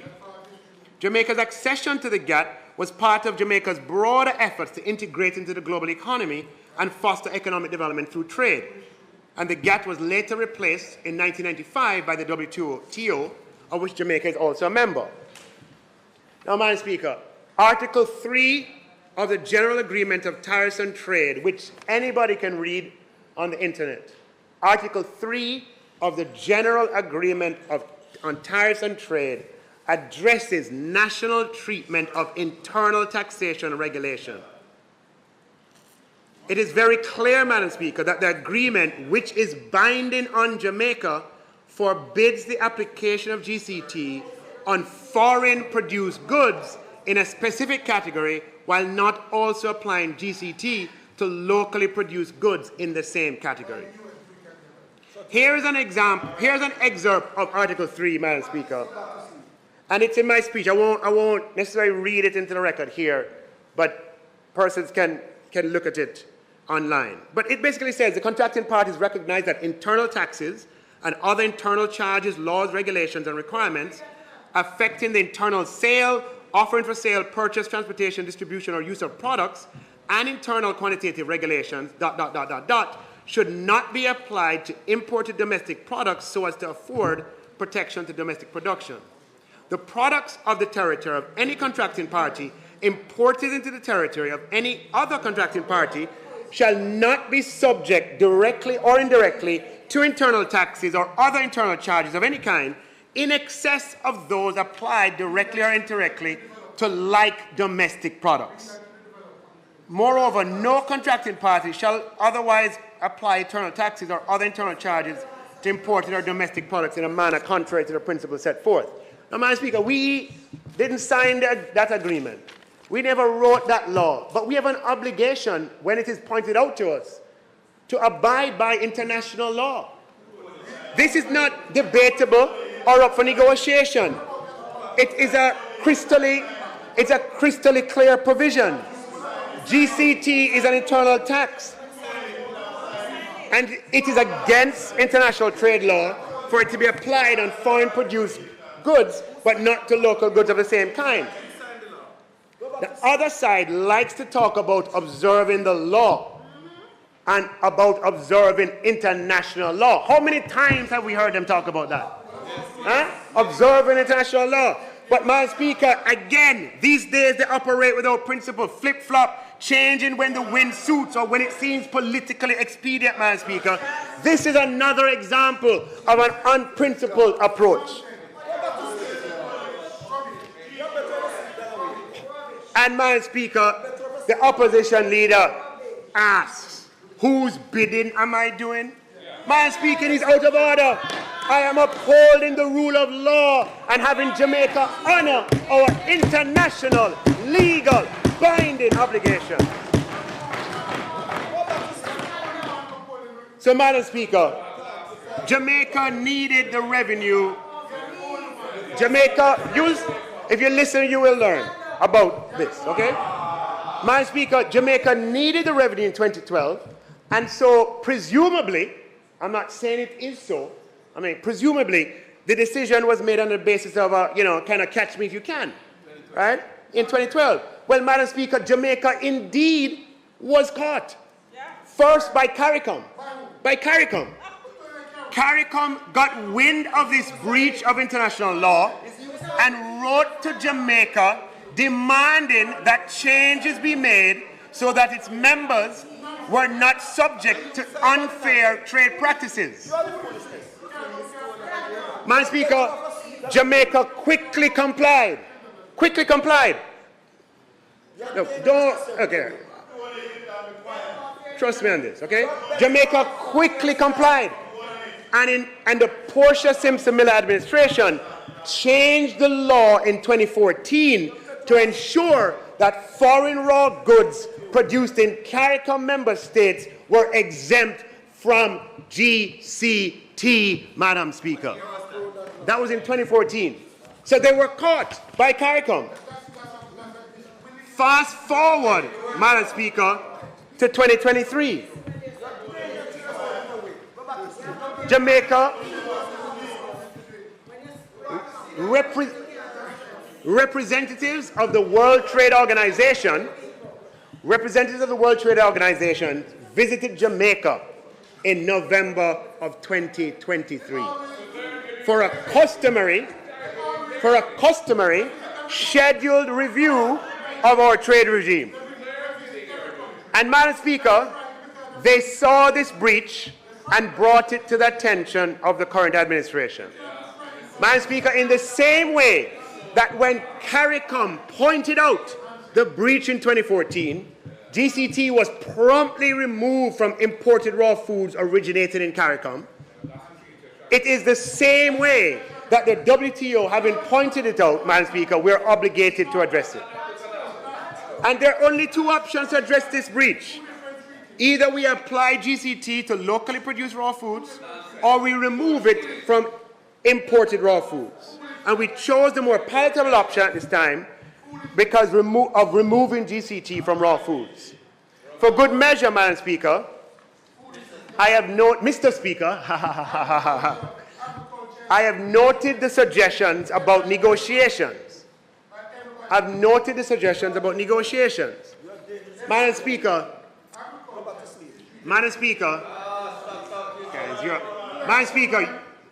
you guys are wrong and strong on this. Strong and wrong. You're strong and wrong. Madam Speaker, this is a black and white issue that violates a founding principle of GATT, Mr. Speaker, signed by 153 countries. It's not a negotiable provision. It's not a negotiable provision. The GCT is not a negotiable provision. I will talk about what is negotiable, but not the GCT. Okay? Now, I use the term blacklisted, Madam Speaker, as a term to mean sanctioned by the international community. There's no literal blacklist for breach of international money laundering or tax obligations. What I meant, Madam Speaker, is that, and as I said, Jamaica would be exposed to trade sanctions from other WTO members. So, Madam Speaker, let's talk about protection. Let's talk about protection and negotiation. Madam Speaker,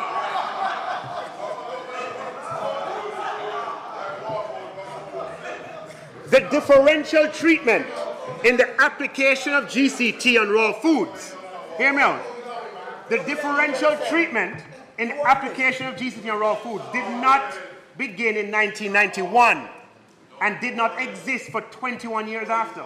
There's no differential. They were treated on the same grounds, right?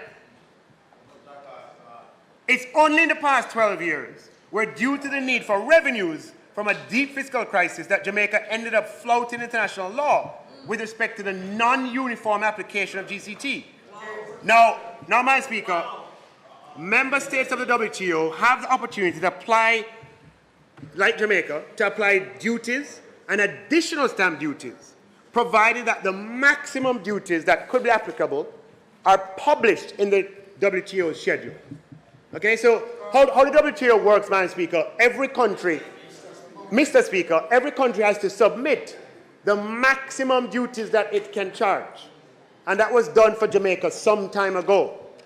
And the process of changing those maximum duties, Madam Speaker, is Mr. Speaker, a negotiation that's very, very, very expensive and can take a very long time. Currently, Jamaica applies import duties and additional stamp duties on imported raw foods.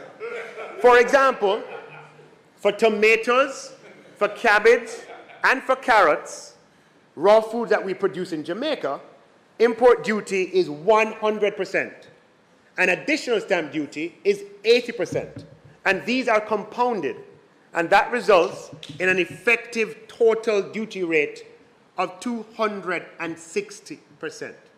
For tomatoes, for cabbage, and for carrots. Now, Madam Speaker, as part of Jamaica's WTO agreements, Jamaica has committed to maximum levels of duties of 100% and maximum levels of duties of other duties, i.e. additional stamp duty of 80% to be charged on selected imports. And that is a public schedule that all the countries of the world have. Okay, all the countries have what we have put down as our maximum. We never put it down, not this administration. It was agreed on our collective behalf in the past. Now, Madam Speaker, unlike internal taxes such as GCT, as I mentioned, these maximum inbound rates are negotiable. But we must bear in mind, and I will circulate for full public consumption and understanding, the process of renegotiation. And you'll see the flow chart. And I'll share with you documentation that you see how complicated a process it is and how long it takes. And in addition, Article 23 of GATT, there's an article that speaks about how you modify the schedule. Okay? And what we aim to do is to increase public understanding. Right? There's Article 23 of the GATT schedule. And it reminds us, and I'm going to, in quotes from Article 3, it says, in such negotiations and agreement, meaning negotiations, which may include provisions for compensatory adjustments with respect to other products, the contracting parties concerned shall endeavor to maintain a general level of reciprocal and mutually advantageous concessions not less favorable to trade than provided for in this agreement prior to such negotiations. And what that means, Madam Speaker, is that any favorable adjustment in maximum rates in one area would need to be traded with compensating adjustments elsewhere. So, Madam Speaker, Madam Speaker, the government, Madam Speaker, has the option of additional stamp duties and other duties because we are not at the maximum level for all of the products. And the government of Jamaica is committed to quickly reviewing the additional stamp duty regime, including for raw foods, with a view of making the necessary adjustments in consultation with stakeholders. We are putting together a working group in this regard. The amendment for the GCT has not been passed yet. Okay? We are putting together, Madam Speaker, a working group in this regard, which includes the Ministry of Agriculture, the Ministry of Industry, Investment and Commerce, and the Ministry of Finance and the Public Service, inclusive of the Jamaica Customs Agency. Each of the parties to the working group will engage stakeholders in their sector. For the Ministry of Agriculture, this will include the Jamaica Agricultural Society, I believe, Minister Green. It will also include maybe even RADA and other stakeholders in the agriculture sector. The third schedule to the GCT schedule, I must remind everyone, Madam Speaker, shows all the items exempted. Madam Speaker, this is a very important point because there are some that will take advantage of the public not understanding what is happening. There's a view that when we say raw food stuff, we mean everything conceivable that constitutes raw food. That's not the case. Okay, the third schedule of the GCT Act shows all the items, hear me out first, shows all the items, Madam Speaker, that have been exempted from GCT from the very beginning, meaning even when the net was broadened, these items were not included. As a result, these items did not attract GCT on imports and did not attract GCT locally. So these items, Madam Speaker, the measure announced today does not affect in any way items on this schedule, which include fresh fruit and vegetables, excluding imported apples, pears, apricots, cherries, peaches, nectarines, plums, berries, grapes, and kiwis, ground provisions, legumes, onions and garlic, meat, chicken, fish, crustacean or mollusk, corn, Madam Speaker. So just let me be very clear that since these items were exempted from GCT, there was and is no differential in the regime. And so it follows, Madam Speaker, that for these, sorry, I said it the wrong way around. It follows, Madam Speaker, that for these, GCT will continue to apply. So let me say it again. When the net was broadened, Madam Speaker, and GCT was then taken off of some, this third schedule, Madam Speaker, represents the items that were exempted from that treatment. So the amendment to be passed at some point in 24-25, Madam Speaker, will not have an effect on these items. The way they are treated will not change. So, Madam Speaker, with respect to the other items that are not on this list, Madam Speaker, with respect to for these items, Madam Speaker, they are being treated, the GCT treatment for these items is the same on local and foreign. And that is why, Madam Speaker, and they were exempt, because they were exempt from the beginning. Okay? No, you are totally confused, member, with the greatest of respect. Totally confused.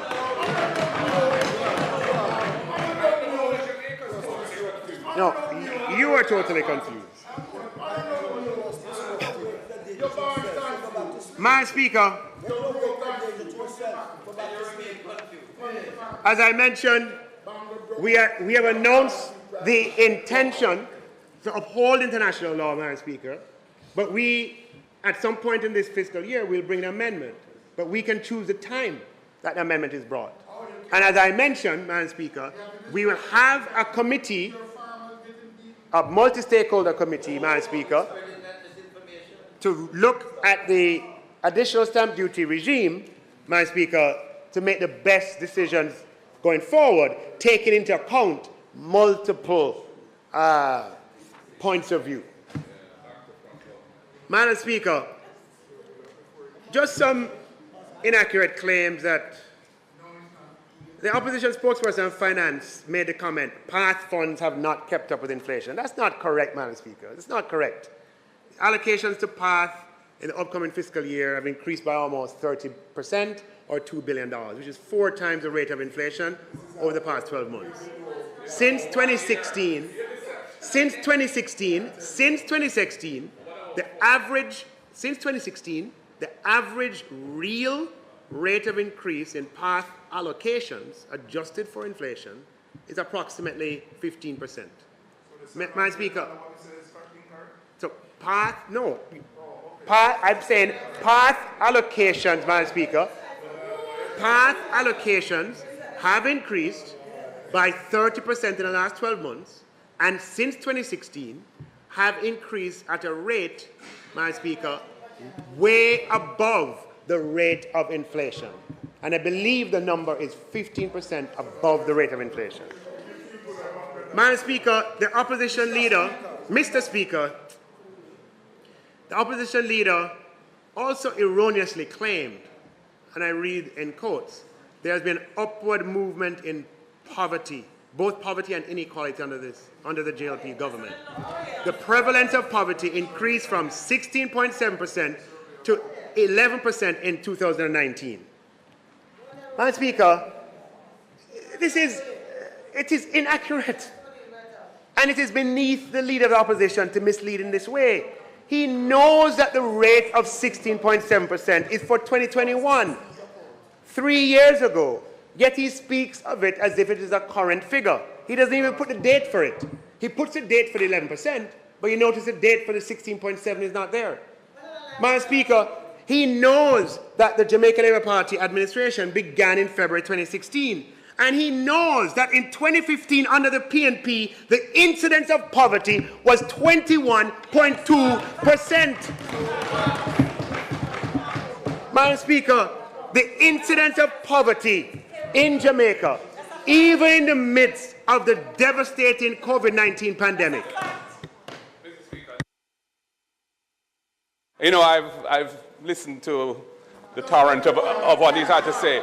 But on this particular point, I was quoting from the most recent Jamaica survey of living conditions. I was quoting from that, which is a government publication.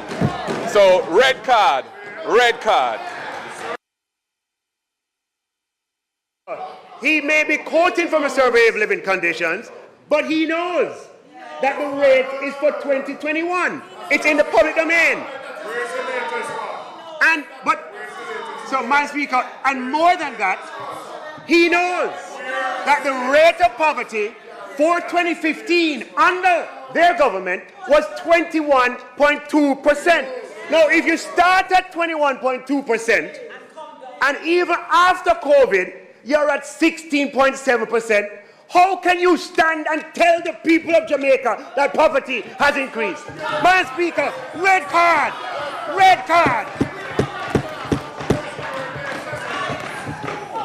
Misleading the House. Misleading the House. Misleading the House. Madam Speaker, for the record, poverty in Jamaica has fallen under the Jamaica Labour Party administration to 2021.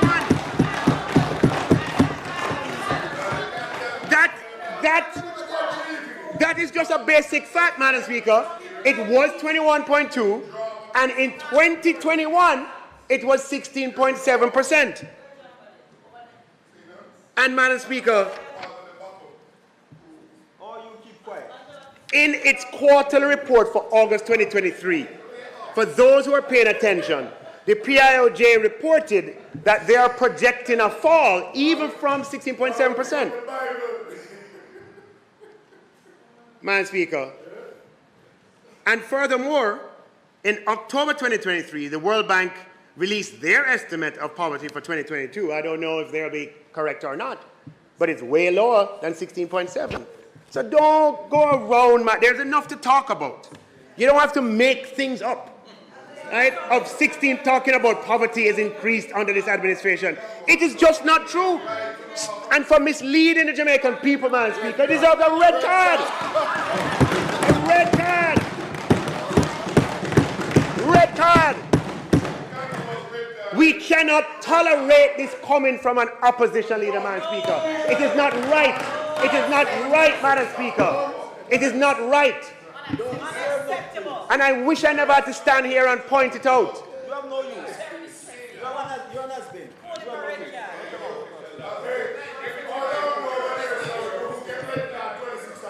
You need. I hope it's not intentional.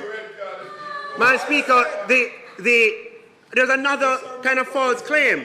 Here's what was claimed in the opposition leader's presentation. The government has been boasting of low unemployment when most of those jobs are below the International Labour Organization standard of decent work. Madam Speaker, he's just taking anecdotes and just stating them as fact, not looking at any documentation whatsoever to substantiate the views. There is actually a Caribbean Policy Research 2023 report, and it's called Growthless Jobs. That's the name of it. Yeah? It's not a favorable title, right? But that's what it's called. And in that report, produced by scholars who are doing research and studying, here's what it says, and permit me to read what it says. It says, employment data from the labor force surveys between 2015 and 2022 shows that most of the newly created jobs have been full-time jobs. In Jamaica, and we know that, you know, the BPO alone has expanded massively. Tourism has expanded massively. Those are full-time jobs. In Jamaica, and I'm continuing to quote, my intervention there is not a part of the text. Let me start again. Employment data from the labor force surveys between 2015 and 2022 shows that most of the newly created jobs have been full-time jobs. In Jamaica, the number of employees working more than 35 hours has risen substantially alongside a simultaneous but less dramatic fall in those working fewer than 35 hours, indicating a shift towards full-time jobs. The rise of formal work is displayed by the occupation composition of employment growth.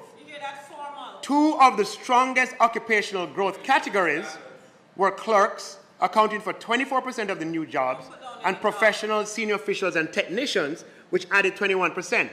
Combined growth in these two categories represents half of the growth across occupations, and 84% of those were formal workers.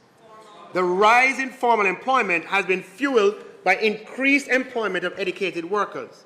Just 23% of unskilled workers in Jamaica work in the formal economy, compared to 69% of semi-skilled and 91% of skilled workers. And it goes on. And I have the rest of it in my speech. So, but the essence of it, Madam Speaker, just contradicts the claim that he's making, Madam Speaker. Madam Speaker,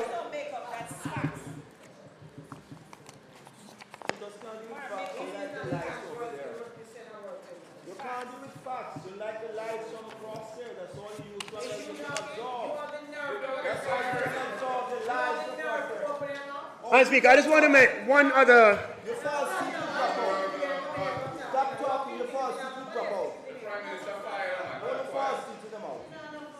Don't make Julia look them out again. Oh. Julia. Otherwise you can't come up. Oh, shut your mouth. You're an has-been. Your days are over. Your days are over. Shut your mouth across here. You don't work the shut off. You are useless. You are useless, Eustace. Madam Speaker, Mr. Speaker, jeez and peace. Mr. Speaker, the opposition, and you know, this is not a major point, but it's one that I have to point out, Madam Speaker, because this creep, the opposition spokesman on finance stated that furthermore, we initiated reforms to grant the Bank of Jamaica operational independence in setting monetary policy, primarily focused on inflation targeting to ensure price stability. Madam Speaker, in this country, we like to grab ideas and think we can own them. And ideas are a dime a dozen, and in the context of countries and policies I mentioned earlier. And therefore, there's sometimes certainly a confusion coming from opposition sides between ideas and talk and action, on the other hand, achievement and results. I know by experience that the idea of operational independence of the central bank predates even the Simpson-Miller administration and dates back to the 2010 IMF program. I know that because I was on the BOJ board in 2009 and 2010. It is an idea I found very attractive at the time. And I must tell you, it is one of the ideas, and I was inspired by the discussion that ensued. However, Madam Speaker, Jamaica was grappling with suffocating fiscal dominance and unsustainable fiscal arrangements. And though it was an idea and there's work done on it and stuff brought to the board, that I was a part of, there's no way it could be done at that time. But as tangible evidence, Madam Speaker, in 2009, former Minister in the Ministry of Finance, Don Webby, proposed that the BOJ set up a monetary policy committee to determine interest rates. Yeah, you see that article there? That's 2009. Don Webby, restructure BOJ. Webby proposes new central bank model, proposes committee, right? and he wouldn't have been the first. So these ideas existed from then and indeed were being pursued, but in reality they could not be achieved. Now, Madam Speaker, anyone can review the extended fund facility agreements and all 10 reviews under the 2012 to 2015 administration. None of the many structural benchmarks in those documents addressed monetary policy operations of the central bank, nor modernization of the central bank. None of them. During this period, the government's economic policy framework was set out in those documents, and particularly in the structural and quantitative targets. Madam Speaker, in my capacity as Ambassador of Economic Affairs, with the support of the Prime Minister, I negotiated the precautionary standby arrangement with the IMF in 2016 and the structural benchmarks under the precautionary standby arrangement. And those benchmarks represent the first time that monetary policy operations or modernization of the central bank is listed as an agreed policy objective. And the 6th structural benchmark reads, to enhance the BOJ, and you can read it for yourself. No. There is no structural benchmark on the monetary policy operations. Trust me on it, opposition leader. Okay? Trust me on it. Madam Speaker, to get there required technical assistance. A technical assistance mission from the IMF consisted of monetary policy experts who visited Jamaica, met with officials, and delivered their report in 2017, and that formed the basis of more than one cabinet submission. And even in advance of the law coming into effect, Jamaica began its transition to full-fledged inflation targeting. Inflation targeting, Madam Speaker, is not a secret. I'm not saying it's not a secret. And so when you say began the transition, inflation target is not a secret. It's a very public thing, because if it's not public, it cannot be achieved. It's a public structure. It requires publicly setting inflation targets and updating the public about progress towards deviation from those targets. It requires, as a prerequisite, and here's the part, a transparent competitive mechanism for the central bank to engage with the foreign exchange market in purchases and sales of foreign exchange. You can't have inflation targeting without a transparent competitive mechanism. And this prerequisite for inflation targeting, Madam Speaker, and that prerequisite, Mr. Speaker, was only achieved in 2017 with the launch of the Bank of Jamaica's Foreign Exchange Intervention Trading Tool, BFIXIT, which is a rules-based, competitive, multiple-price FX tool that improved the bank's interaction with authorized dealers and cambios for the buying and selling of foreign exchange. With BFIXIT in place, the Bank of Jamaica officially began its transition to full-fledged inflation targeting in 2017, and that was a public thing. The central bank governor gave a speech at a quarterly press briefing entitled Modernizing Jamaica's Foreign Exchange Market, the Pivot to Inflation Targeting. The Pivot to Inflation Targeting in November of 2017. And he, in that speech, Madam Speaker, he noted the milestone of the first time that a Minister of Finance and Public Service set in a medium-term target of 4 to 6%. That is when inflation targeting was done in Jamaica.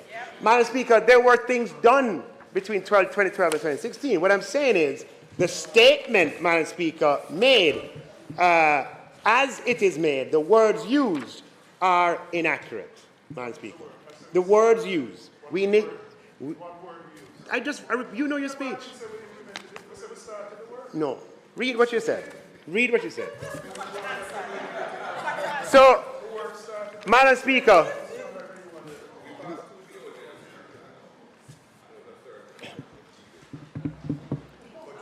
and nothing to do with monetary policy operations. Okay? So you can talk about that. Talk about what you passed. But you didn't do anything with monetary policy operations. That's a fact. Now, Madam Speaker, in last year's budget presentation, Mr. Speaker, I'm not looking at him when I'm speaking. It's in my speech. I'm sorry, Mr. Speaker. I apologize.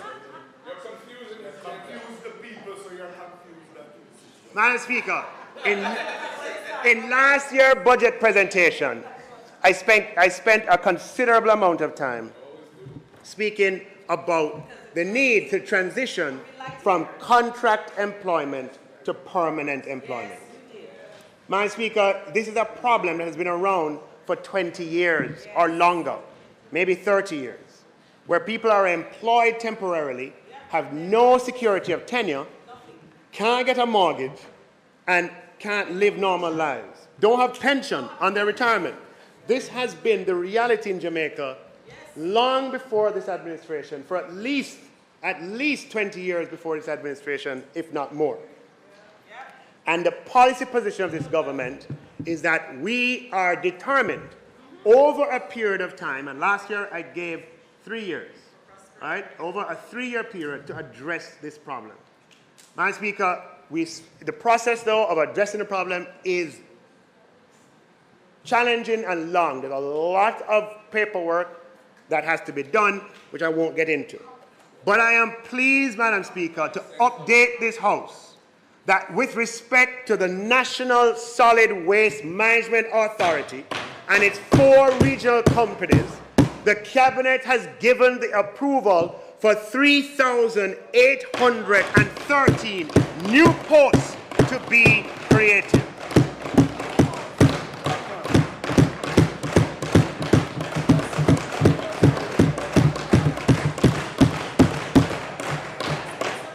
And that is across the National Solid Waste Management Authority, MPM Waste Management Authority, NEMPM Waste Management, SPM Waste Management, and WPM Waste Management Authority. Madam Speaker, at the moment, there are only 269 posts. Everybody else is on contract. Sanitation workers, truck drivers, route supervisors, enforcement officers, mechanics. Madam Speaker, all of the working people in NSWMA and its subsidiaries for the past 30 years approximately, Madam Speaker, we're actors, as the Minister is saying, on contract. But under this government, Madam Speaker, the permanent posts have been created. And in the upcoming fiscal year, we will make workers in the NSWMA and their subsidiaries permanent. Time come for permanent employment, Madam Speaker.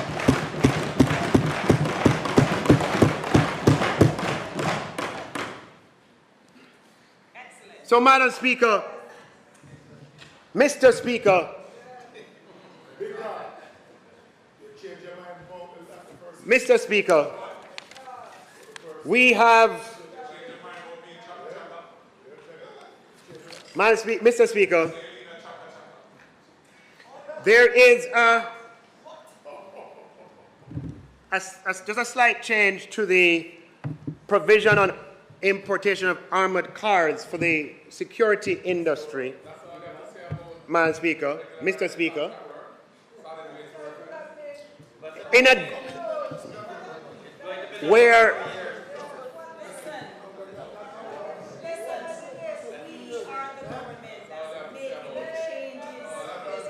Mr. Speaker, which we are tabling here today. I don't have it on me.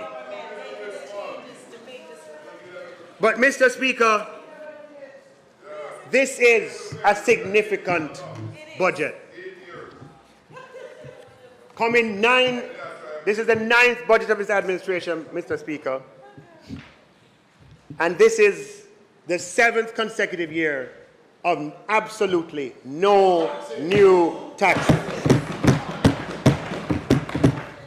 And Mr. Speaker, we have demonstrated that we are a government that believes in economic freedom, and we are also a government that believes in social justice.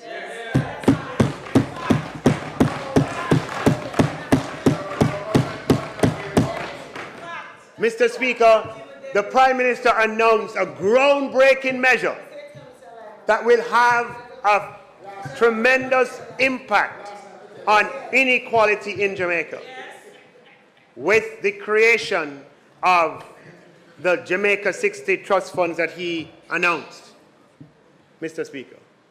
And he'll have more to say about that in time. He raised the minimum wage from 13,000 to 15,000, Mr. Speaker.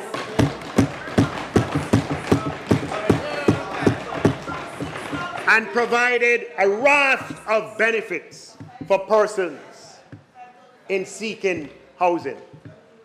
Importantly, which has not been carried sufficiently in the media, he announced that the work will begin this year for regularization of a number of informal communities across the country with a $15 billion program that will begin on the capital side of the budget next year.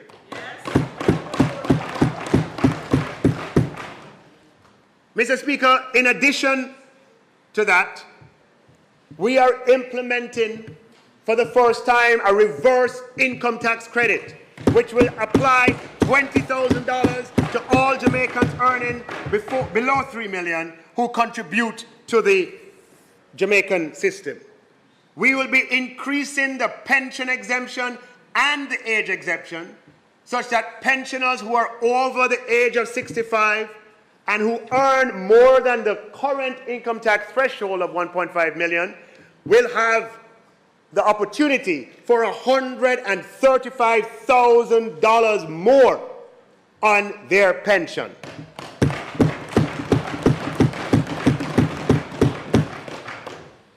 Mr. Speaker, we're increasing the income tax threshold from $1.5 million to $1.7 million at a cost of $9 billion. We are removing, finally, Mr. Speaker, the need for a student loan in accessing tertiary financing from the Student Loan Bureau. A regressive measure that has been in place for 30 years, abolished, Mr. Speaker, by this government. We are increasing the de minimis threshold on importation, doubling it from $50 US to $100 US. We're doubling the passenger duty threshold, Mr. Speaker, from $500 US to $1,000 US. We are constructing at the same time 4 hospitals across Jamaica. We have $20 billion allocated to roads, building highways, procuring 100 new buses and 50 garbage trucks, all at the same time. Mr. Speaker, this is a government, unlike others from the other side that we've had before, that pursues economic stability and then turns around and leverages that economic stability in the interest of the Jamaican people. And we're predisposed to an environment that is predictable and not one that is chaka-chaka with taxes every year. And most importantly, Madam Speaker, we don't have to rely on tactics that earn red cards with producing charts that don't include relevant years, don't include the fact that there's a COVID crisis, don't include the revenue, Mr. Speaker. We don't produce that. Red card for them, Mr. Speaker. Red card.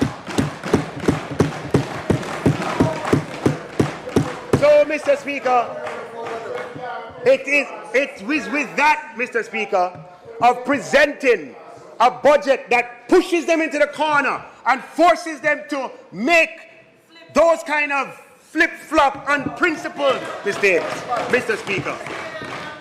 And Mr. Speaker, this is a government that in the pursuit of economic freedom and social justice improves the standard of living of the Jamaican people with per capita income rising even as we strengthen the social safety net.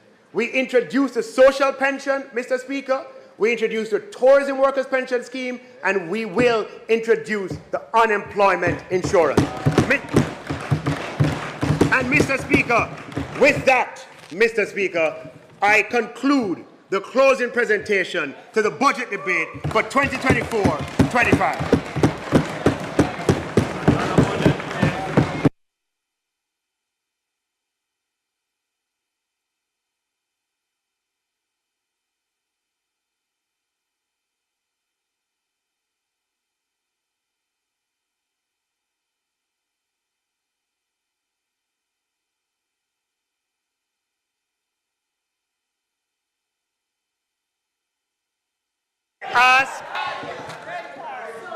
Mr. Speaker, I ask that the bill be read a second time.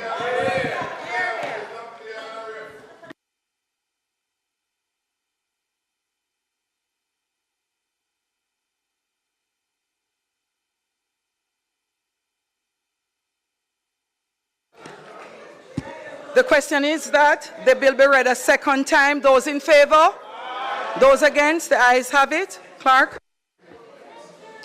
A bill entitled An Act to Apply a Sum out of the Consolidated Fund to the service of the year ending on the 31st day of March 2025 and to appropriate the sums granted in this session of Parliament. Read a second time. Thanks. Minister? Minister? The House will now resolve itself into a committee of the whole House to consider the bill, clause by clause. Minister, how would you like to proceed? Madam Speaker, if there are no objections, Madam Speaker, no, I ask for the whole bill be put. Chairman of the committee, I ask that the whole bill be put to the House, Madam Speaker. Members, I put clauses 1 through to clause 3. Those in favor? Aye. I put schedules 2 and 3. Those in favor? Aye. I put the title and enacting clause. Those in favor? Aye. The question is that I do report the bill as having passed committee stage without amendments. Those in favor? Aye. Those against? The ayes have it.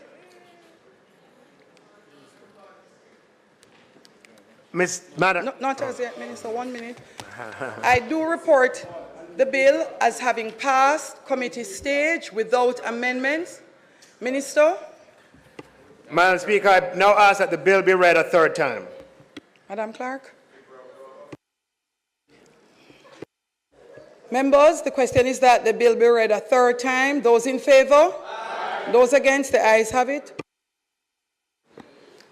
A bill entitled An Act to Apply a Sum out of the Consolidated Fund to the service of the year ending on the 31st day of March 2025 and to appropriate the sums granted in this session of Parliament, read a third time and passed.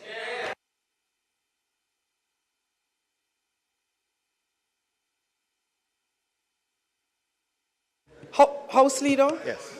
Madam Speaker, I beg to move for the recommittal of 2 items. Items announcements and item notices of motions given orally in order for the amendment to the Ministry Paper number 11 and 12 to be tabled, and also for me to take a motion with regards to an amendment to the membership of the Economic and Production Commission. May it please you, Madam Speaker.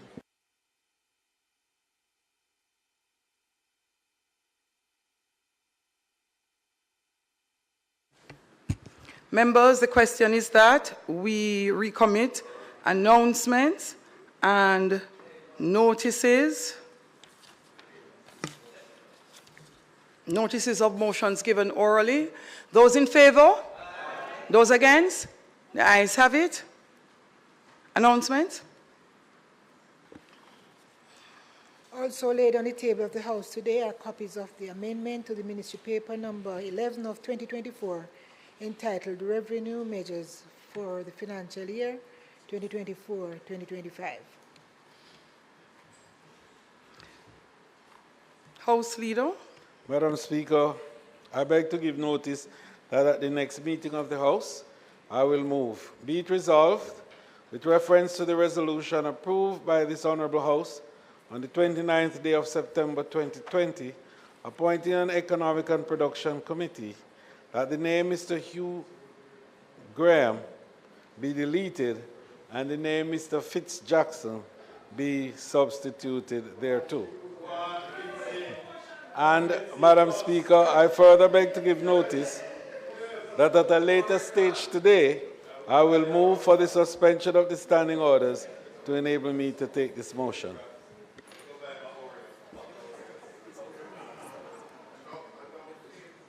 Public business, House Leader.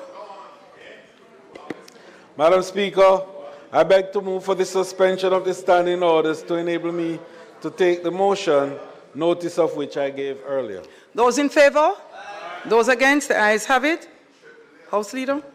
Madam Speaker, I beg to move that the motion be approved. Those in favor? Those against? The ayes have it. House Leader. Madam Speaker, it is not intended to do any further business today, but on the motion of adjournment, Madam Speaker, I'd like to just indicate to members that we are at the verge of the observation of perhaps the most holy period in Christendom. And for those of us in Jamaica who have subscribed to the Christian faith, this is a particularly holy period. And as this Honorable House breaks its session in conclusion of the financial debate, we just want to use the opportunity to wish members a very peaceful and holy Easter, and that indeed they will be rested and refreshed and do the wonderful family things that make for the strength of this society over the years. Madam Speaker, we will be taking a short break, as is customary, the Easter break, and we'll come back to this Honorable House later to recommence the sittings of the House, at which time we will begin the sectoral debates. And we're hoping to have a vigorous debating session as per usual, as the ministers will outline the plans and programs in terms of the appropriations budget, which we have just passed in this Honorable House. Madam Speaker, I therefore beg to move that this Honorable House be adjourned for a date to be fixed. The question is that the House do now adjourn for a date to be fixed. Those in favor? Those against? The ayes have it. This Honorable House now stands adjourned.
Today, we are read from Luke 23, 32 to 43.